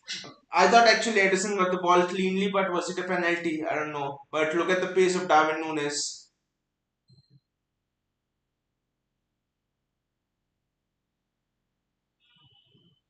He was offside and it was marginal, but he was offside. But I would want to see did Edison get there cleanly. Yes, Edison got the ball. Edison got the ball first. Edison had the touch of the ball first. That's not a penalty. Well done, Edison. Very well done. Okay, that was offside, but yeah, we actually don't look good in sharpness. And the centre back thing, maybe not Ake at centre back. Do not know. We are certainly looking thin over there in that department. And Darwin Nunes versus Ake actually looks like a mismatch straight away.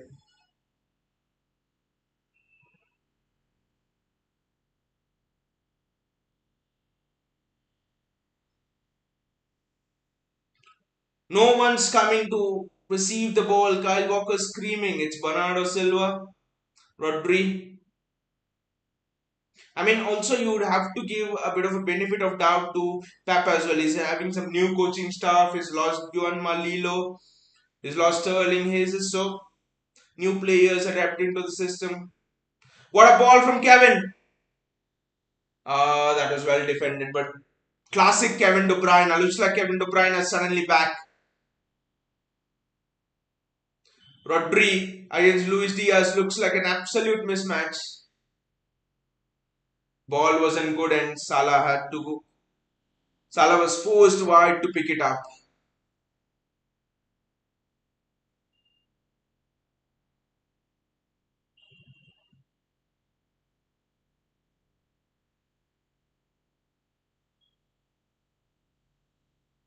Erling Haaland, Liverpool just passing around at the back. Mistouch from Salah.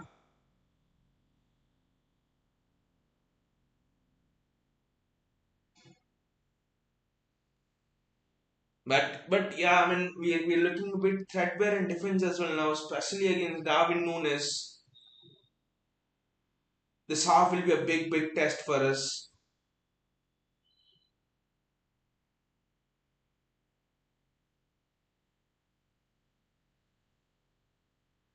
Rodri.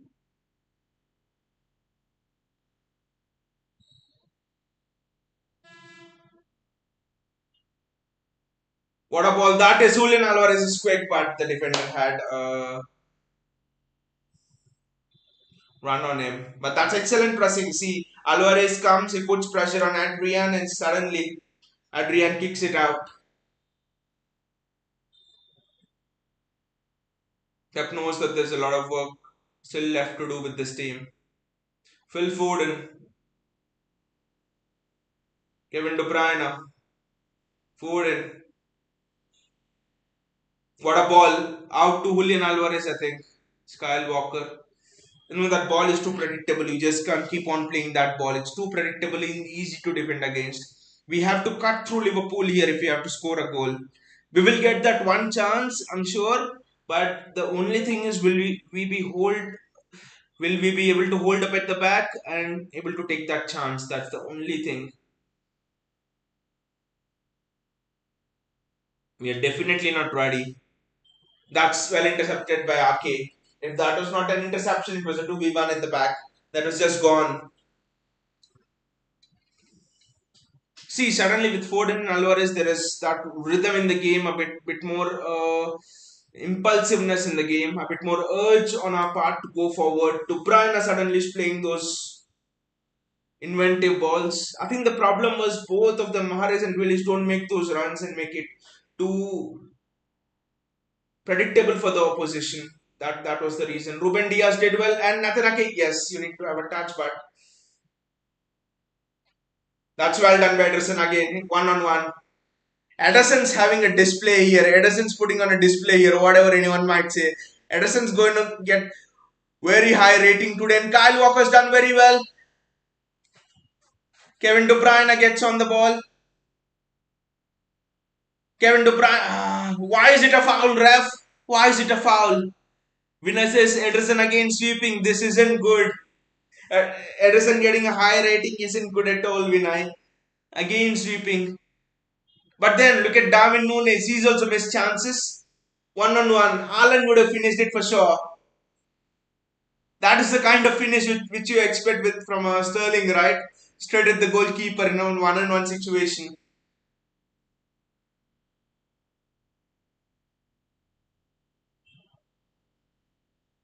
Certainly, as City fans, the one thing is we're not enjoying this performance. I'm okay with losing, you can't win all of the football matches and thing, but the painful part here is we are looking second to Liverpool in almost all of the departments. The passing has been pathetic, things like that. So that is the pain. See, losing is not the pain here because you can't expect to win all football matches.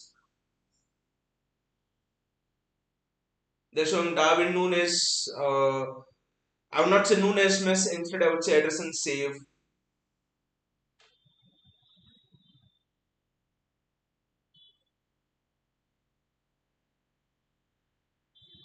Are they having a little bit of a drinks break or something?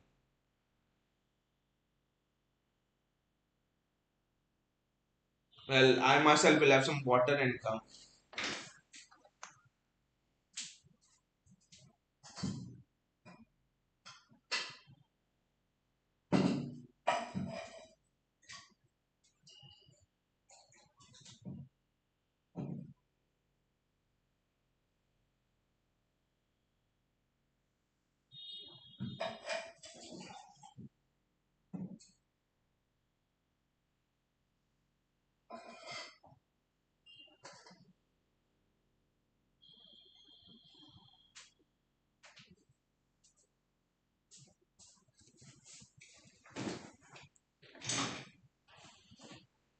Again, long ball over the top. I think now Liverpool are like let David Nunes run and we'll just pump long balls over the top.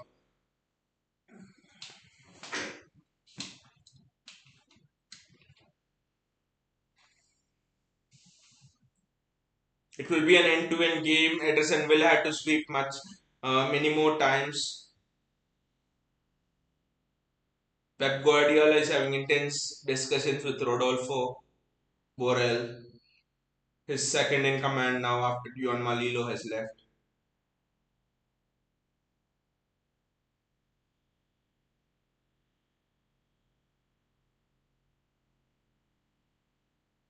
Trent with the throw-in.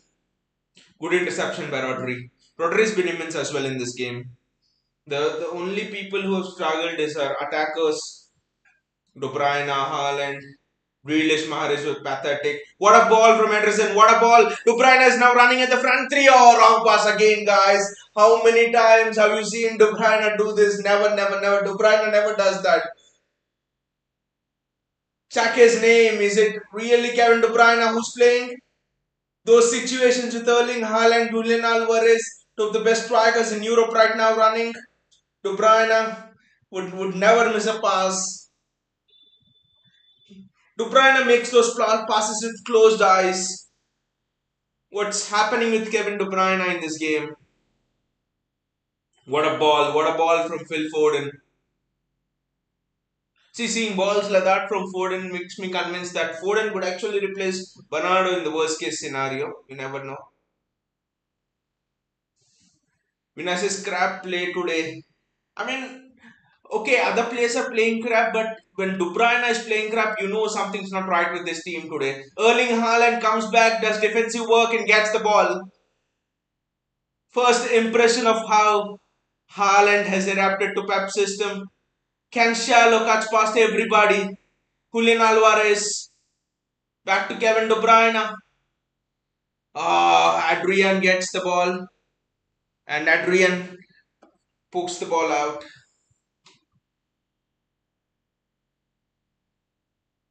I somehow have a feeling that City get the goal. City will level it. I don't know how. Seeing our pathetic play. But somehow get the feeling that we will level it up.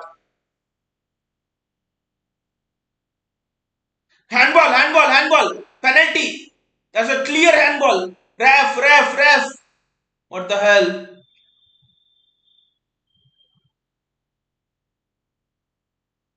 Why was that not a handball?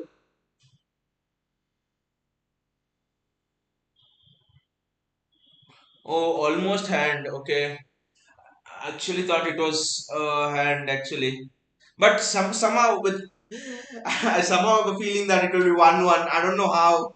But that would be hilarious, right? Liverpool on top, City with playing crappy, but still we managed to level. That would be some storyline. Ah! Foden had to score! You had to score! It's offside. Look at the finish of Julian Alvarez, guys. But I almost thought that we had the goal.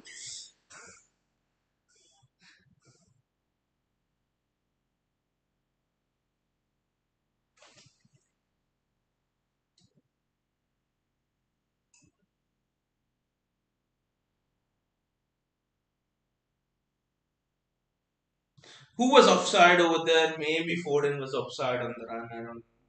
But look at the finish of Julian Alvarez. Wonderful, right? Look at the finish of the guy. Okay, it was offside, but look at his finish.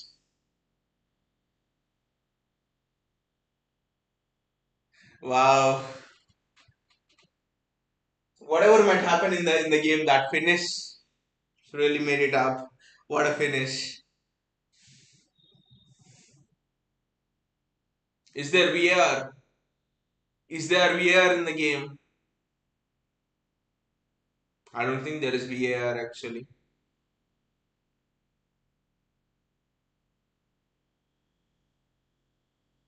What are they waiting for?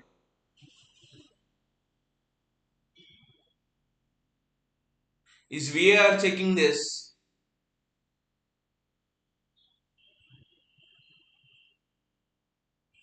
Because I don't think that maybe Foden's offside, but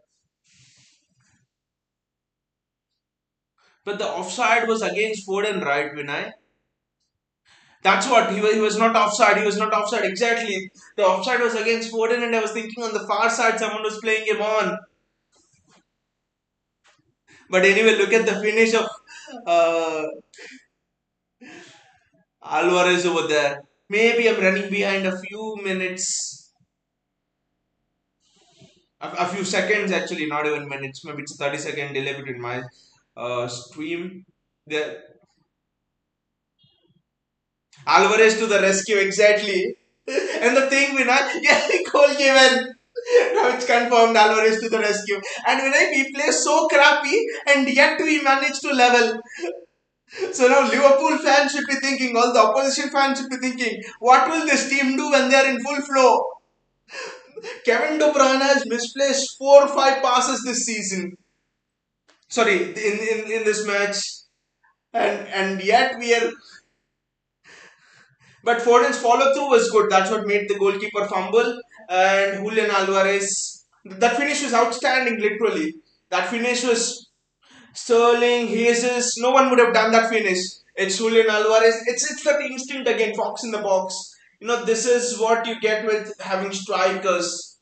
Gundogan has come, Kai Gundogan has come. Great to see him. Kai Gundogan has come and is relaying some tactics as well. By the way, guys, Gundogan is doing his coaching badges as well. So Gundogan has come. That's interesting. KDB out. I mean, off day for KDB. That's all.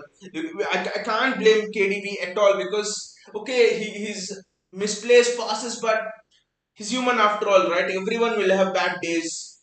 Everyone in this world will have bad days, and it's good that he has had a bad day today and not against in a crunch Champions League match or something.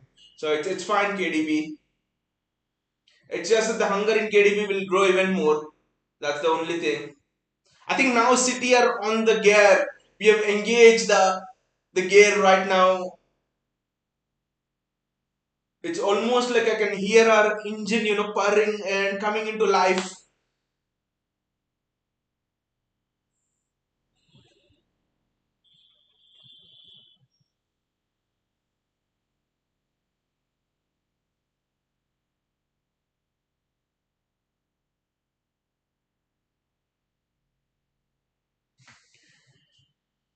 Continuous is goal. Are you talking about the first goal counting or the second goal? For whom is it a goal? I think I'm at least delayed by 30, 40 seconds on the on this on the stream, maybe due to internet issues or something. I don't know, but Coutinho has his goal. Who's it's a goal to whom? Is it to Liverpool? Please do not say that. What a ball! What a ball from Jack Grealish, Julian Alvarez.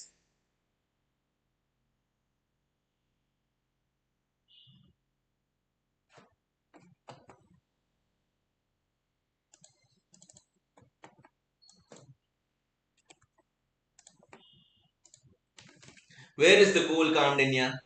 Or maybe he was talking about the previous goal. Maybe 1-1.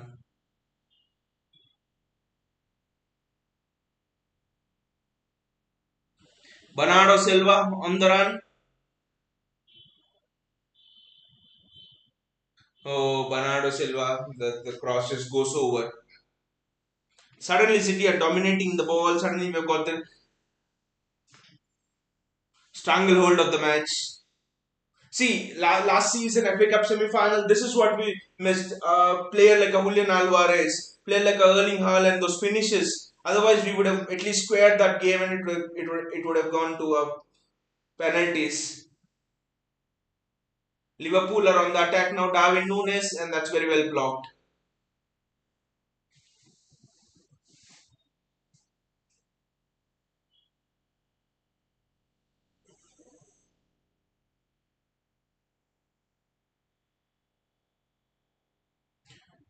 Van Dijk.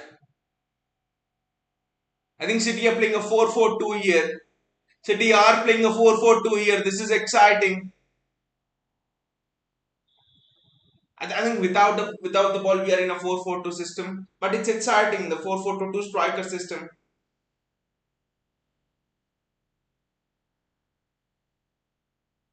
Liverpool would definitely not want penalties here. Last season, come Carabao Cup final, they won on penalties against Chelsea. Last season, FA Cup final, they won on penalties against Chelsea. Erling Haaland there, Julian Alvarez. Alvarez has been out muscled.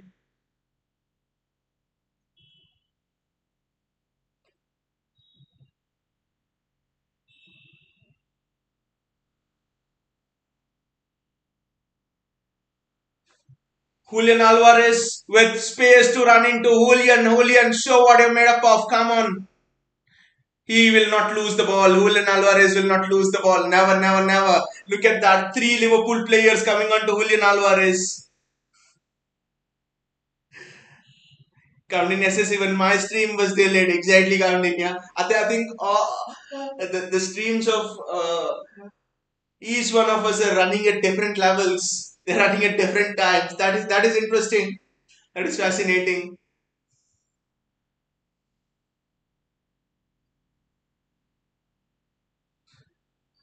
The game was actually painful for us City fans to watch in the first 50 minutes, 55 minutes. The substitution changed everything.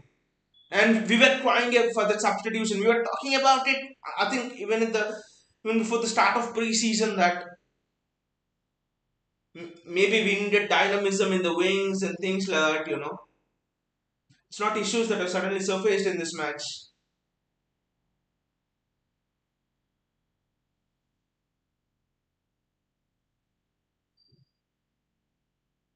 Bernardo Silva. Press, press, press. Adrian doesn't know how to distribute press.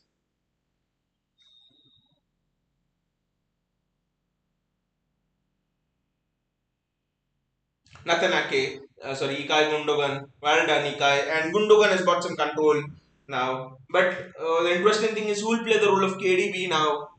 Okay, Gundogan is a substitute, but I mean, in the way of giving the passes which KDB gives and all of those things. Gundogan to Ake. Ake has been definitely stretched in this match. We'll have a lengthy debate after this match in the coming days, especially about our centre back partnership. Because Ake against big teams, there are doubts. There are absolute doubts. What a ball! Ah! If that ball had reached Foden on the left wing, that would have been fantastic. But nothing, nothing, nothing. Easy take for Ederson. Darwin Nunes says it's a handball,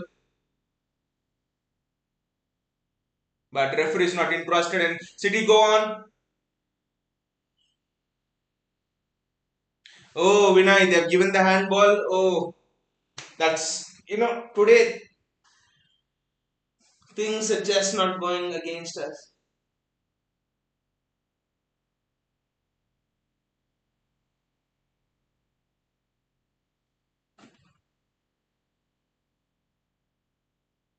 These handball penalties has always come to haunt us. Yes, going to the screen wins pen, but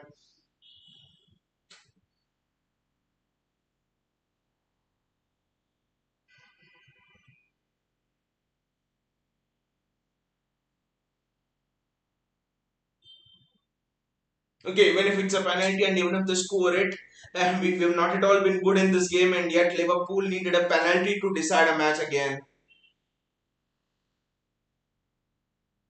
It looked a pen to be fair, actually. But again, the distance the ball has travelled is what we'll have to see.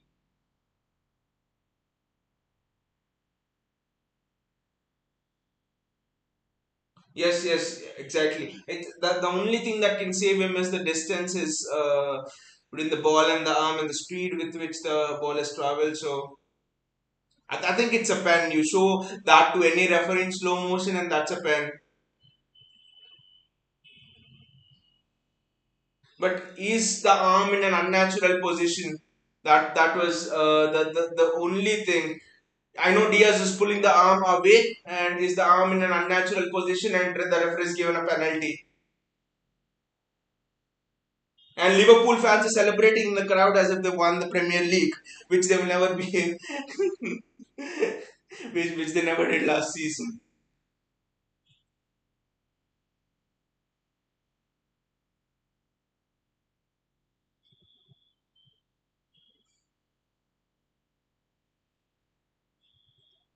But again, that's the question: is the arm in an unnatural position? Because Diaz was running, he was almost about to leap, right? So does he have to put his arms behind, and does he have to jump? That is the question actually, and I've always been not satisfied with this rule. Does he have to put the arm behind and jump actually? I don't know. For me, the arm was. In that action, where do you put the arm? And Diaz was pulling the arm away as well. The arm was in a natural position. So I don't know. I don't know this silly game of handballs.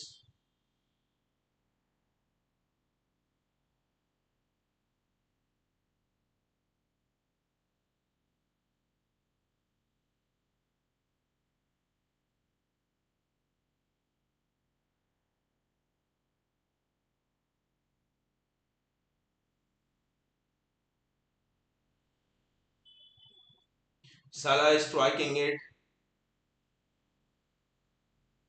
and Salah scores. Obviously, Salah scores, and Jordan Anderson is celebrating it as if he's won the Premier League trophy. Chill, this is just a community shield. And they're throwing away, I don't know that red powder, flames, everything. They've thrown a flame on the ground. Would have been interesting if Stephen Ortega has played, but still, I don't agree with that handball decision. The arm was not in a natural position. The arm was never in an unnatural position. But guys, let us go for one final assault on Liverpool's goal. One final assault.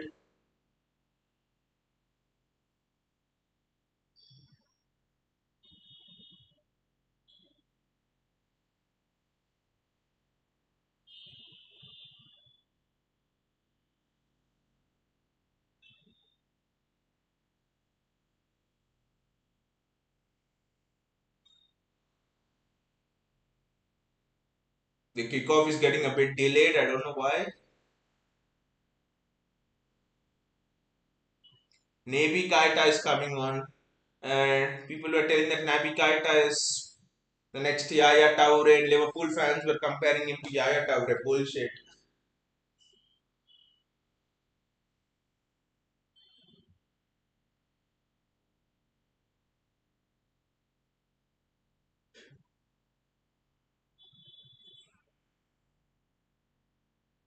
One assault on goal with Erling Haaland there.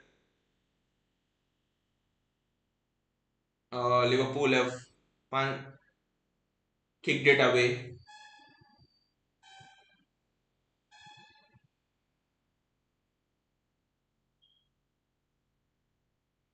6 more minutes remaining. That's very well done. That's excellently done from Cancelo. Gundogan. The problem we now have is there's no ball progressor there. Gundogan, but he's playing deep, so I don't know what that pass from Walker, that long cross, attempted long cross from Walker sums up our day. He hit it straight against the Liverpool player.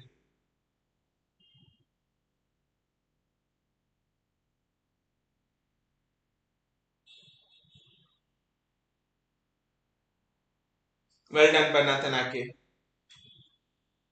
That is a corner.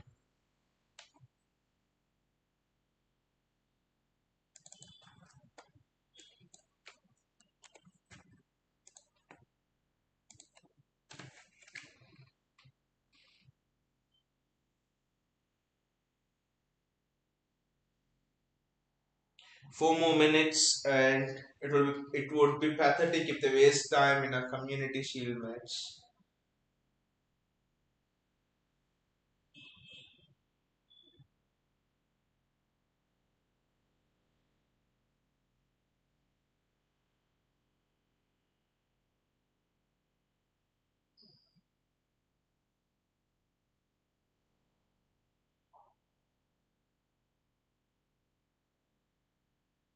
Again, it was a free header for Darwin Nunes, I think. Yes, it was a free header. It's almost looking like a mismatch, Darwin Nunes and Nathan Ake.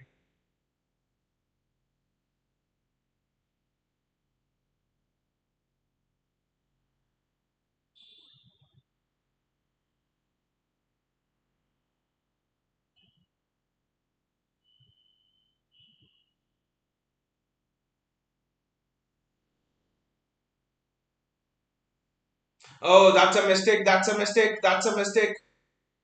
And I think it was bloody Jordan Henderson who shot it over. Oh, it was Robertson actually.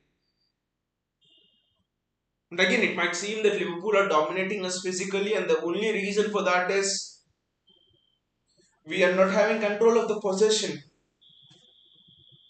Now, if someone watches this match, they'll say that even pundits, or they'll all say that City are not good enough physically to win the Premier League.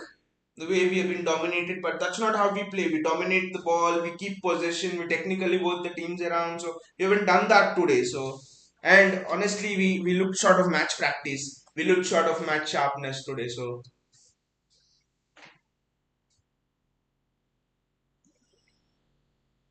one more chance for Erling Haaland or something like that. That would be interesting.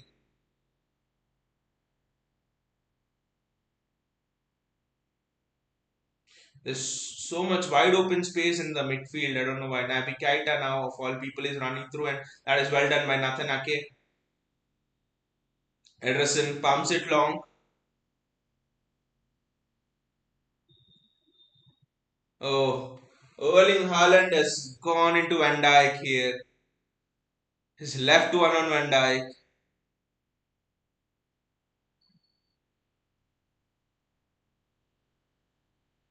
Look at that. Haaland's thinking this is a boxing competition as well.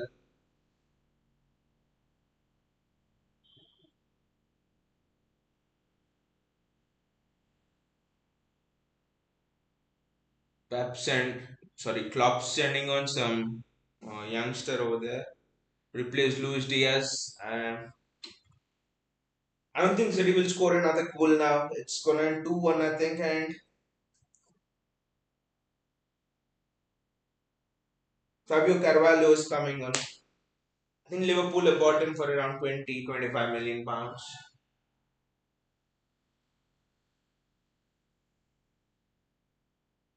They're just keeping the ball now. It's all fizzled out. I think that penalty was again the confidence breaker for us. If that penalty hadn't happened, I think we would have gone on and won the game from then on.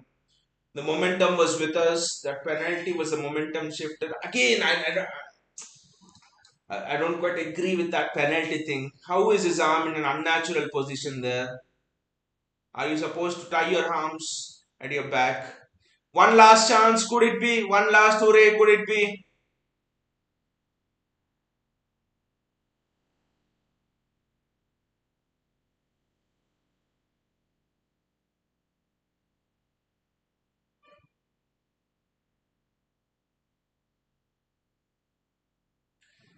Kyle Walker, Bernardo Silva. Kyle Walker again, back to Bernardo Silva.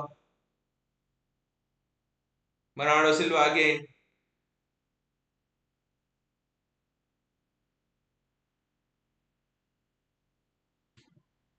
Back to Kyle Walker.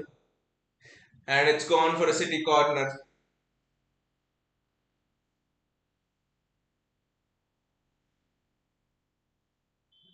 One last hurrah.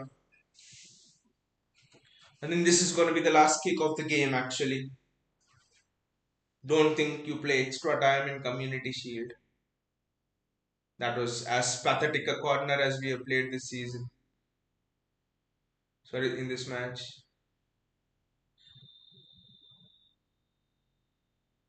Was it offside? Haaland scores. But why was it offside? Oh, maybe Bernardo was offside there.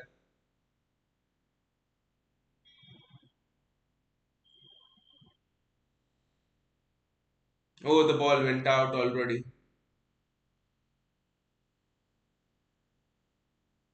But look at Haaland sharp finishing there in the box.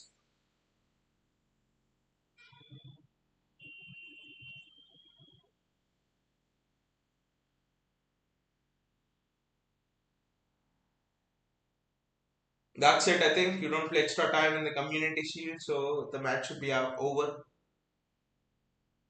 soon.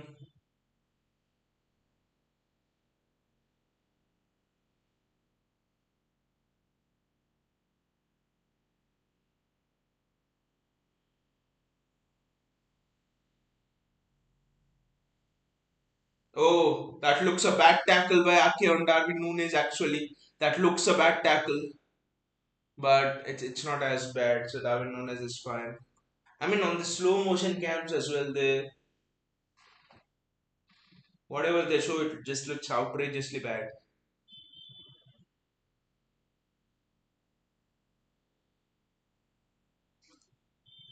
It's a throw in for City.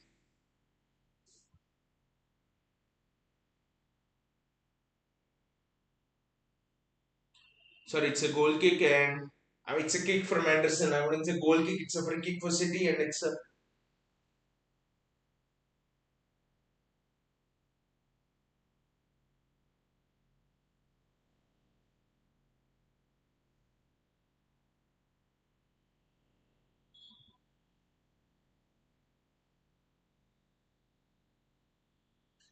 And it's 3-1. Darwin Nunes scores.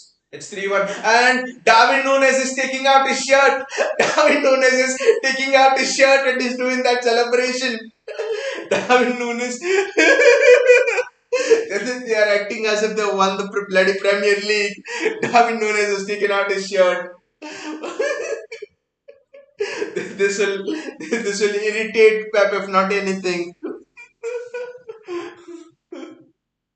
That is the most hilarious celebration I've seen. Taking out your shirt.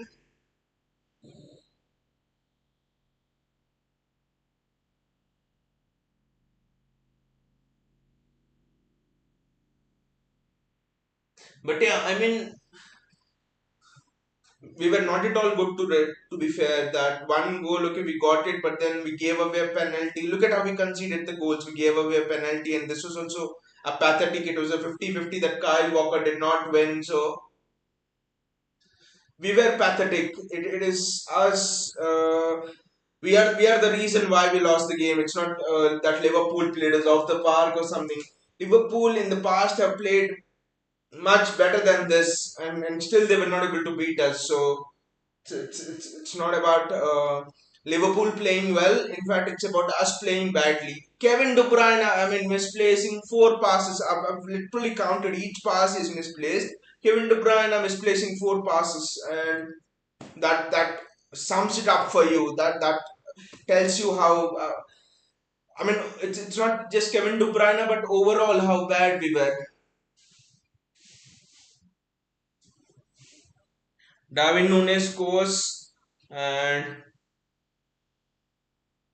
I would not be surprised now if we went on for a centre back actually after this match. All the rumors will point out towards a centre back, but Cucurella deal must be completed now. I think Cucurella deal will be fast tracked now after this. Oh, they've added on 7 minutes of added time. I think it's due to those lengthy VAR delays and stuff.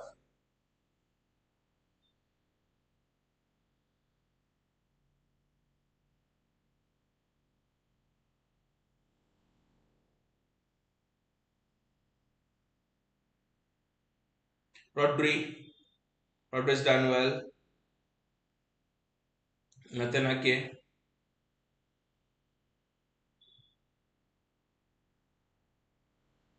good switch by Nathan Ake.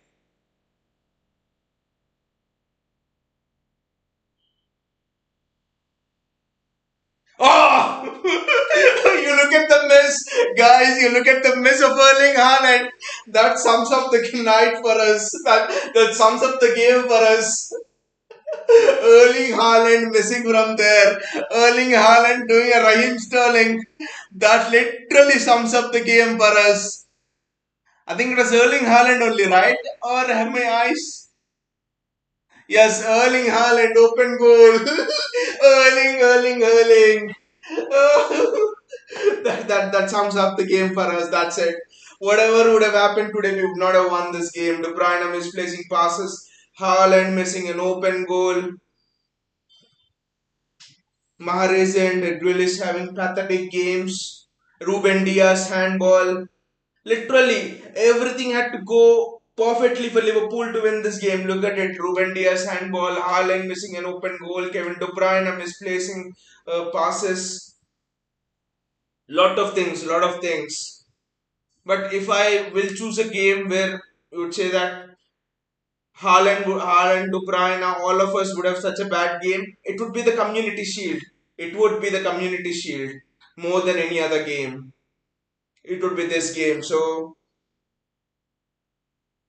I know there are few things for us to improve upon, but I don't think you'll ever see City this poor in the Premier League season. Pep would simply not allow it to be. In a way, it's not an excuse. Again, we have been actually talking about it a lot. The preseason games, we didn't have any practice, so that clearly showed we were not pressing, which meant that Pep was aware of the fitness levels of the players. Pep was aware that these players are not yet ready up to full fitness to start pressing at full tilt. So, and we literally had one preseason game, right? That Bayern Munich game was almost half. It was storm washed out and stuff like that. So I mean, not excuses, but these are points why we were not able to be good in this game. It somehow seemed that we were not here. We were not here. Generally, you don't see City playing in the last 3, 4, 5 seasons. I'm wondering when have we been? When have we played like this? When have we been last with this kind of an attitude? Being pathetic in terms of in the first half even Mahrez and Grealish were not tracking back again. It was almost Walker and Cancelo on their own. That was again something I found strange. So, lot of strange things here. Maybe Pep decided to leave the entire front three high. But next time when we play Liverpool in the league, next time when we play any other big team in the league, we will not be this bad. Never. But again, this game again showed one thing. It's just one thing I'll take away from this game. That is the wingers. We need to sort out who plays in that right wing position there. Who is the one who adds the dynamism? See, I would not say that bring to pacey merchants to the wings and things like that. That is not what I would say. But it's the balance. A Grealish, Haaland, and a Foden, or a Grealish, Haaland, and an Alvarez. Mahrez, Haaland, and the Foden. I would like to have one pacey winger, one direct winger, one technical winger, and then you have an Haaland and Alvarez as a striker. So I think that is the combination we should be looking upon. And another thing is this center backs thing. Uh, I somehow think that I've always thought that John Stones needs to be in that center back partnership. Okay, Ake might get more game time, but I would think that maybe in the big games, John Stones is definitely starting. I mean, it's not that Ake was pathetic, he was bad and things like that. Ake was very good one-on-one duels. He managed it well. Darwin Nunes was, more physical than Ake. It seemed impossible to control him, but yet Ake did very well. The problem here is the passing lanes. See against Liverpool. Why have Liverpool been able to make their wing backs go high and wide? Why have Liverpool been able to attack us so much? The thing is, why have Liverpool been able to trap us and press us? Lack of passing lane. I mean, lack of passing lanes for our centre backs. Ake is not someone who can bring the ball out from the press. So that is the thing. Vinay says, now switch off from social media. Amount of troll. Haaland missing open goal and Nunes scoring will be the talking point. But actually, I mean, what I'm really impressed about is Haaland being in that position, right? That fox in the box, Alvarez in that position, Haaland in that position. See, if you want to see the missed goal, you can see that, or you can take the positive out of it that Alvarez was in a position to respond to a tap in. Haaland was in a position to pick up that second ball and he was able to anticipate it. That goal scoring instance. I think that is the positive I look upon. Then Haaland hitting the post, missing an open goal and all. And I mean, Liverpool fans should be the last ones to troll us on this Haaland miss, right? Liverpool fans, Steven Gerrard slip. What did this Haaland miss cost us? A bloody community shield trophy, right? It doesn't even give you any points. It's almost like a semi preseason friendly, right? A community shield is semi preseason friendly. That's what I would bordering on competitive and friendly. But a Gerrard slip, Dembaba scoring. And so Liverpool fans will be the last ones to question us about Haaland missing an open goal.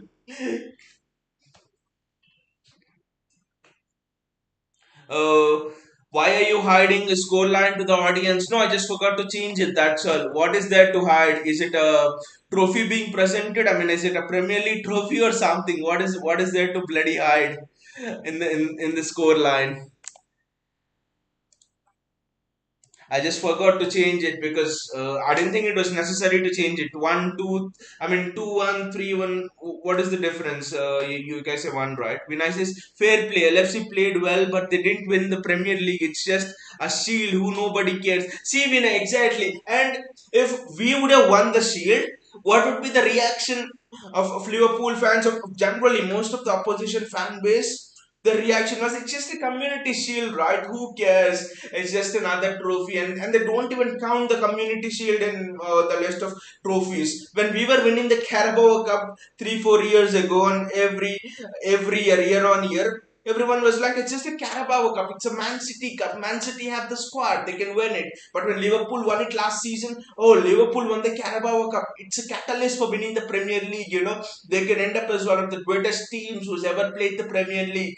And I mean, some of the most hypocritical things, you think when you hear all sort of that two-eyed stuff. You look at one thing in a different perspective when we win, and when they win, the media somehow even Pep has said it openly. It's not just me sitting here and ranting about Liverpool. Pep has said it openly that opposition teams. Tuchel has said it openly, I think, as well, that Liverpool get a lot of support and by the media and things like that, media biased and all. Give us congratulations, bro. Criticize later, but give us congratulations. We played better. That's the thing, right? You didn't play better. We played worse. There's a difference. There's a difference in it. We played worse and you won. That is the difference. You didn't play better. I've seen Liverpool performances much better than this in the past, and still you guys were not able to beat us. This performance, there's a lot of mistakes you did. The thing was, we were more pathetic. Just imagine if Kevin De Bruyne did not have a bad day. You guys would have been 3-1 down or 4-1 down by the end of half time. Those passes which De Bruyne makes even in his sleep, he didn't make. So, and even against the a pathetic way which we played, you still had to depend on Ruben Diaz handball, depend on a Nathan Ake deflected goal and things like that to score. So I didn't think your performance was fair play. You won, but I didn't think it was one of the best Liverpool performances and stuff like that. It's just that we were not good enough. Vinicius, I'll take this match as pre because Liverpool showed us where we lacked exactly, and I'm happy that we did not find this out against West Ham at the weekend, for example, or somewhere in the middle of the league. We found it out in a match where the consequences could have been as little as possible, right? So so the wingers thing is, see, major problems are the winger, and I'm repeating myself again, but major problems are the wingers thing. We need to choose the right combination of wingers. That is going to be very crucial going forward because I think it was Vinay itself who mentioned that the wingers are choking down the match, and that was perfectly on to the point. They're stopping the play. Grealish, Mahrez, they're slowing down the play. So I think only one of them plays, and maybe we need to revisit the centre backs. And Cancelo was the main thing here. People are not talking about it as much, but Cancelo was the main thing. He didn't have a bad game, but see, Cancelo could not overlap. That was a major problem, which meant that Liverpool Trent could defend so easily. Trent could defend so easily. A left footer, he became so predictable. A left footer could have opened up Liverpool so much. So we need to go for Cucurella. We need to basically have a left-footed left back. Wilson as brand would have been interesting, but I don't know why Pep didn't play him. So I mean, combination of wingers and Wilson and a left-footed left back, and I think these are the two issues we need to address. Other than that, we were even under intense pressure. Rodri was good in the midfield. Uh, we were decent in the midfield. The defense was, it was getting outnumbered at the back because again, Grealish and Mahrez didn't overlap and stuff, but I mean, we did okay, but attack was pathetic, and the reasons are Cancelo and I think the lack of dynamics between the wingers. Vinicius played crap first time. Get the importance of ball playing defenders who Pep prefers in many times, and many things to talk. But congratulations to Liverpool fans. Yes, I mean congratulations, but I would not accept that they played better than us. That is the only thing. We were crap. That is the only thing. But again, congratulations to them. They won the trophy. That's fair play, fair play. You won, and we learned a lot from the game. That was important, especially. दुश्मन सामने रहे, ओ क्या bro, it's just a football, congratulations देने में कुछ नहीं जाता. आले आले Liverpool, I actually said congratulations. I said congratulations twice, but I'm just reiterating that you we played pathetic. We played we didn't play well more than you guys playing well. That's the only thing. I mean, you guys won, and it's understood even if I give congratulations or not. But it's just that I'm still thinking about how could a De Bruyne be so crap. I'm still not able to get that out of my mind because he looked absolutely ballistic in the preseason as well. Okay, if he was not good in the preseason, I can understand. Ali Ali Liverpool says now I will get deep sleep, and keep dreaming about the Liverpool.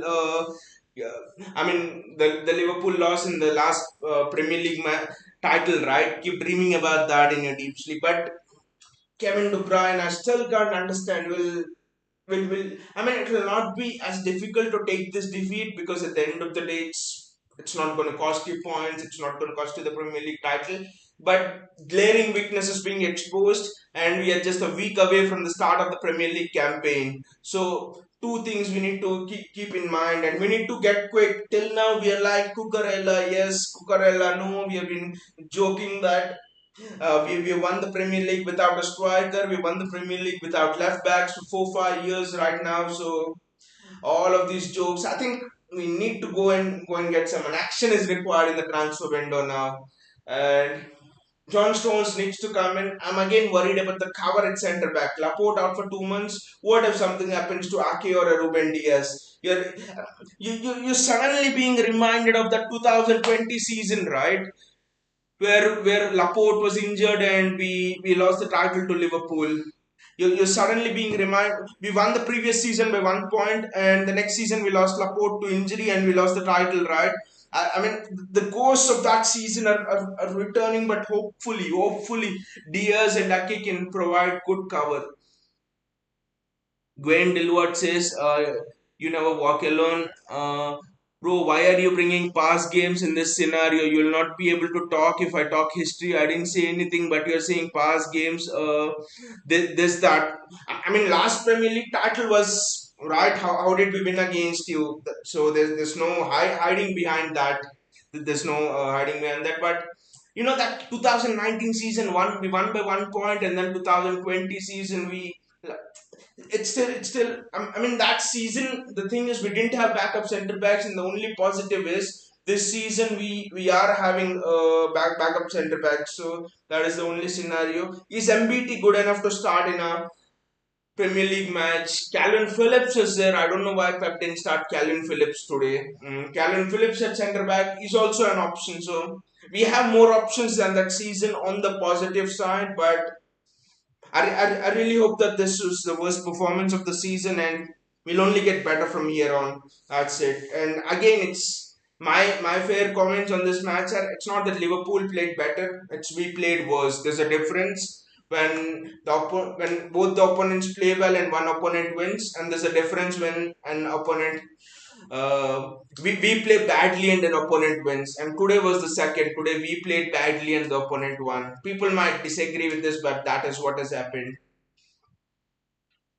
So, I mean, I would not say a bad day, but a day where we actually learned so much. That is the thing. Vinay says, past 2 seasons we started with loss. Now you know the rest. Exactly. It can actually be a good omen as well. Past 2 seasons. And also in one of the season, Vinay, I remember we lost the Community Shield to Leicester as well, right? And that season we went on to win the Premier League title as well. So so I mean, it's not new for us to start with a loss, and also this will give a new impetus to Pep, and help him train our team even more intensely. This will be another thing for Pep to add in already into his arsenal of coaching. So it will be interesting how what Pep says in his press conference, what how Pep reacts to this defeat. But I think Cucurella needs to be done now. That's the only thing I have. Cancelo, teams are figuring this out. You just need you just need to stop improving for one season to stagnate, and I don't want us to be in that scenario. And that is the reason why, because last season showed a lot of us stagnating with Cancelo and down that left hand side. Zinchenko helped us out, and so I think Cucurella or any other fullback for that matter, as someone with a left foot who can put decent crosses in, is actually a must. Had an off day, but if I probably had to choose a match to have an off day, this would be the one. Uh, Vinay, kudos to your EPL title last season. You should sign Cucurella. He's most needed today. Grealish looks blunt. Thanks to Liverpool FC, I'll say. Uh, Grealish and Haaland understanding was superb in the Club America. I mean, in the Bayern Munich game. I can't find the reasons why Mahrez and Grealish look blunt.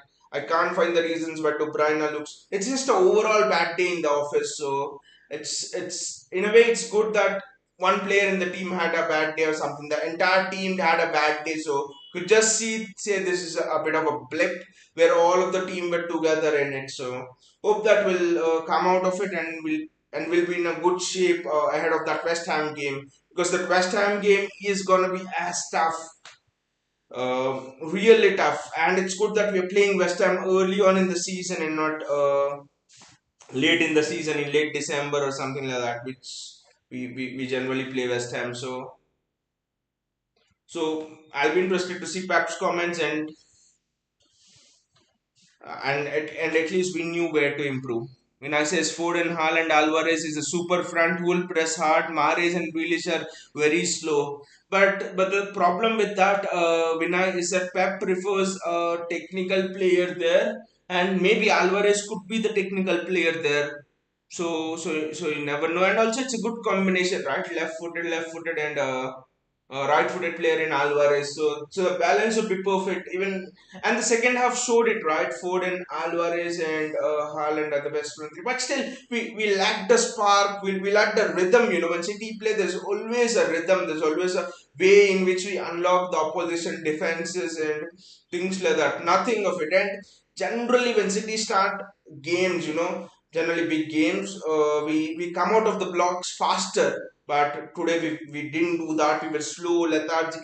There must be something. It's just that could just be that the preseason we are not full, everyone is not fully back to fitness, would be a simple reason why Pep didn't enforce that press too much. We do not know what is happening on the inside. We'll get to know about it a lot more as tomorrow comes, day after tomorrow comes. We'll get to know the status of the Cucurella deal also much more detail. Vinay says when you don't have possession, then definitely something isn't right, especially for City, right? When you don't have possession. At first, I thought it was a normal tactic from Pep that you have Haaland and maybe he wanted to try something different, that sit back a bit in a mid block, not a low block, and then hit on the break. But then slowly it became clear that we somehow didn't have possession, and another reason why we didn't have possession is we were not working hard, right? We didn't press. Mahrez didn't press, Grealish didn't press, and when you lose the ball and you don't press, I don't think you can expect to have possession. How do you get possession? By taking the ball back from the opposition good areas and then keeping the ball. I mean, and no one showed the desire to keep the ball, and even when we got the ball, we just gave it away cheaply. Kyle Walker stuck it against a Liverpool player when he had to make a simple pass across. That for me, I saw that, and wow, we're not gonna make we're not even gonna pass a parcel today. So I mean, a strange kind of a game, but we will actually know the reality of how prepared we are for the season when we face West Ham actually. So and I know that's a bit of a tricky scenario to be in, to understand the fitness of our team, especially uh, going into a Premier League season. But we had less preseason games, a conscious decision taken by us, and this could always be the risk for that. So so let's see what happens in the next few days. I expect the Cucurella deal to be done. I expect us to have more clarity on the centre back thing. Does Pep think Luka MBT is the fourth choice centre back, or I, I would expect us to have clarity on both those things. So a bad day in the office overall, and we look for a better showing next time. And again, thank you so much, guys, for joining us. Had a lovely conversation, even though it was a disappointing day for City. The chat was lovely. The chat was very good as usual. So thank you so much, guys, again for joining me. And do click on the like button and the bell icon if you've enjoyed the show. And see you all, guys. Again, take care.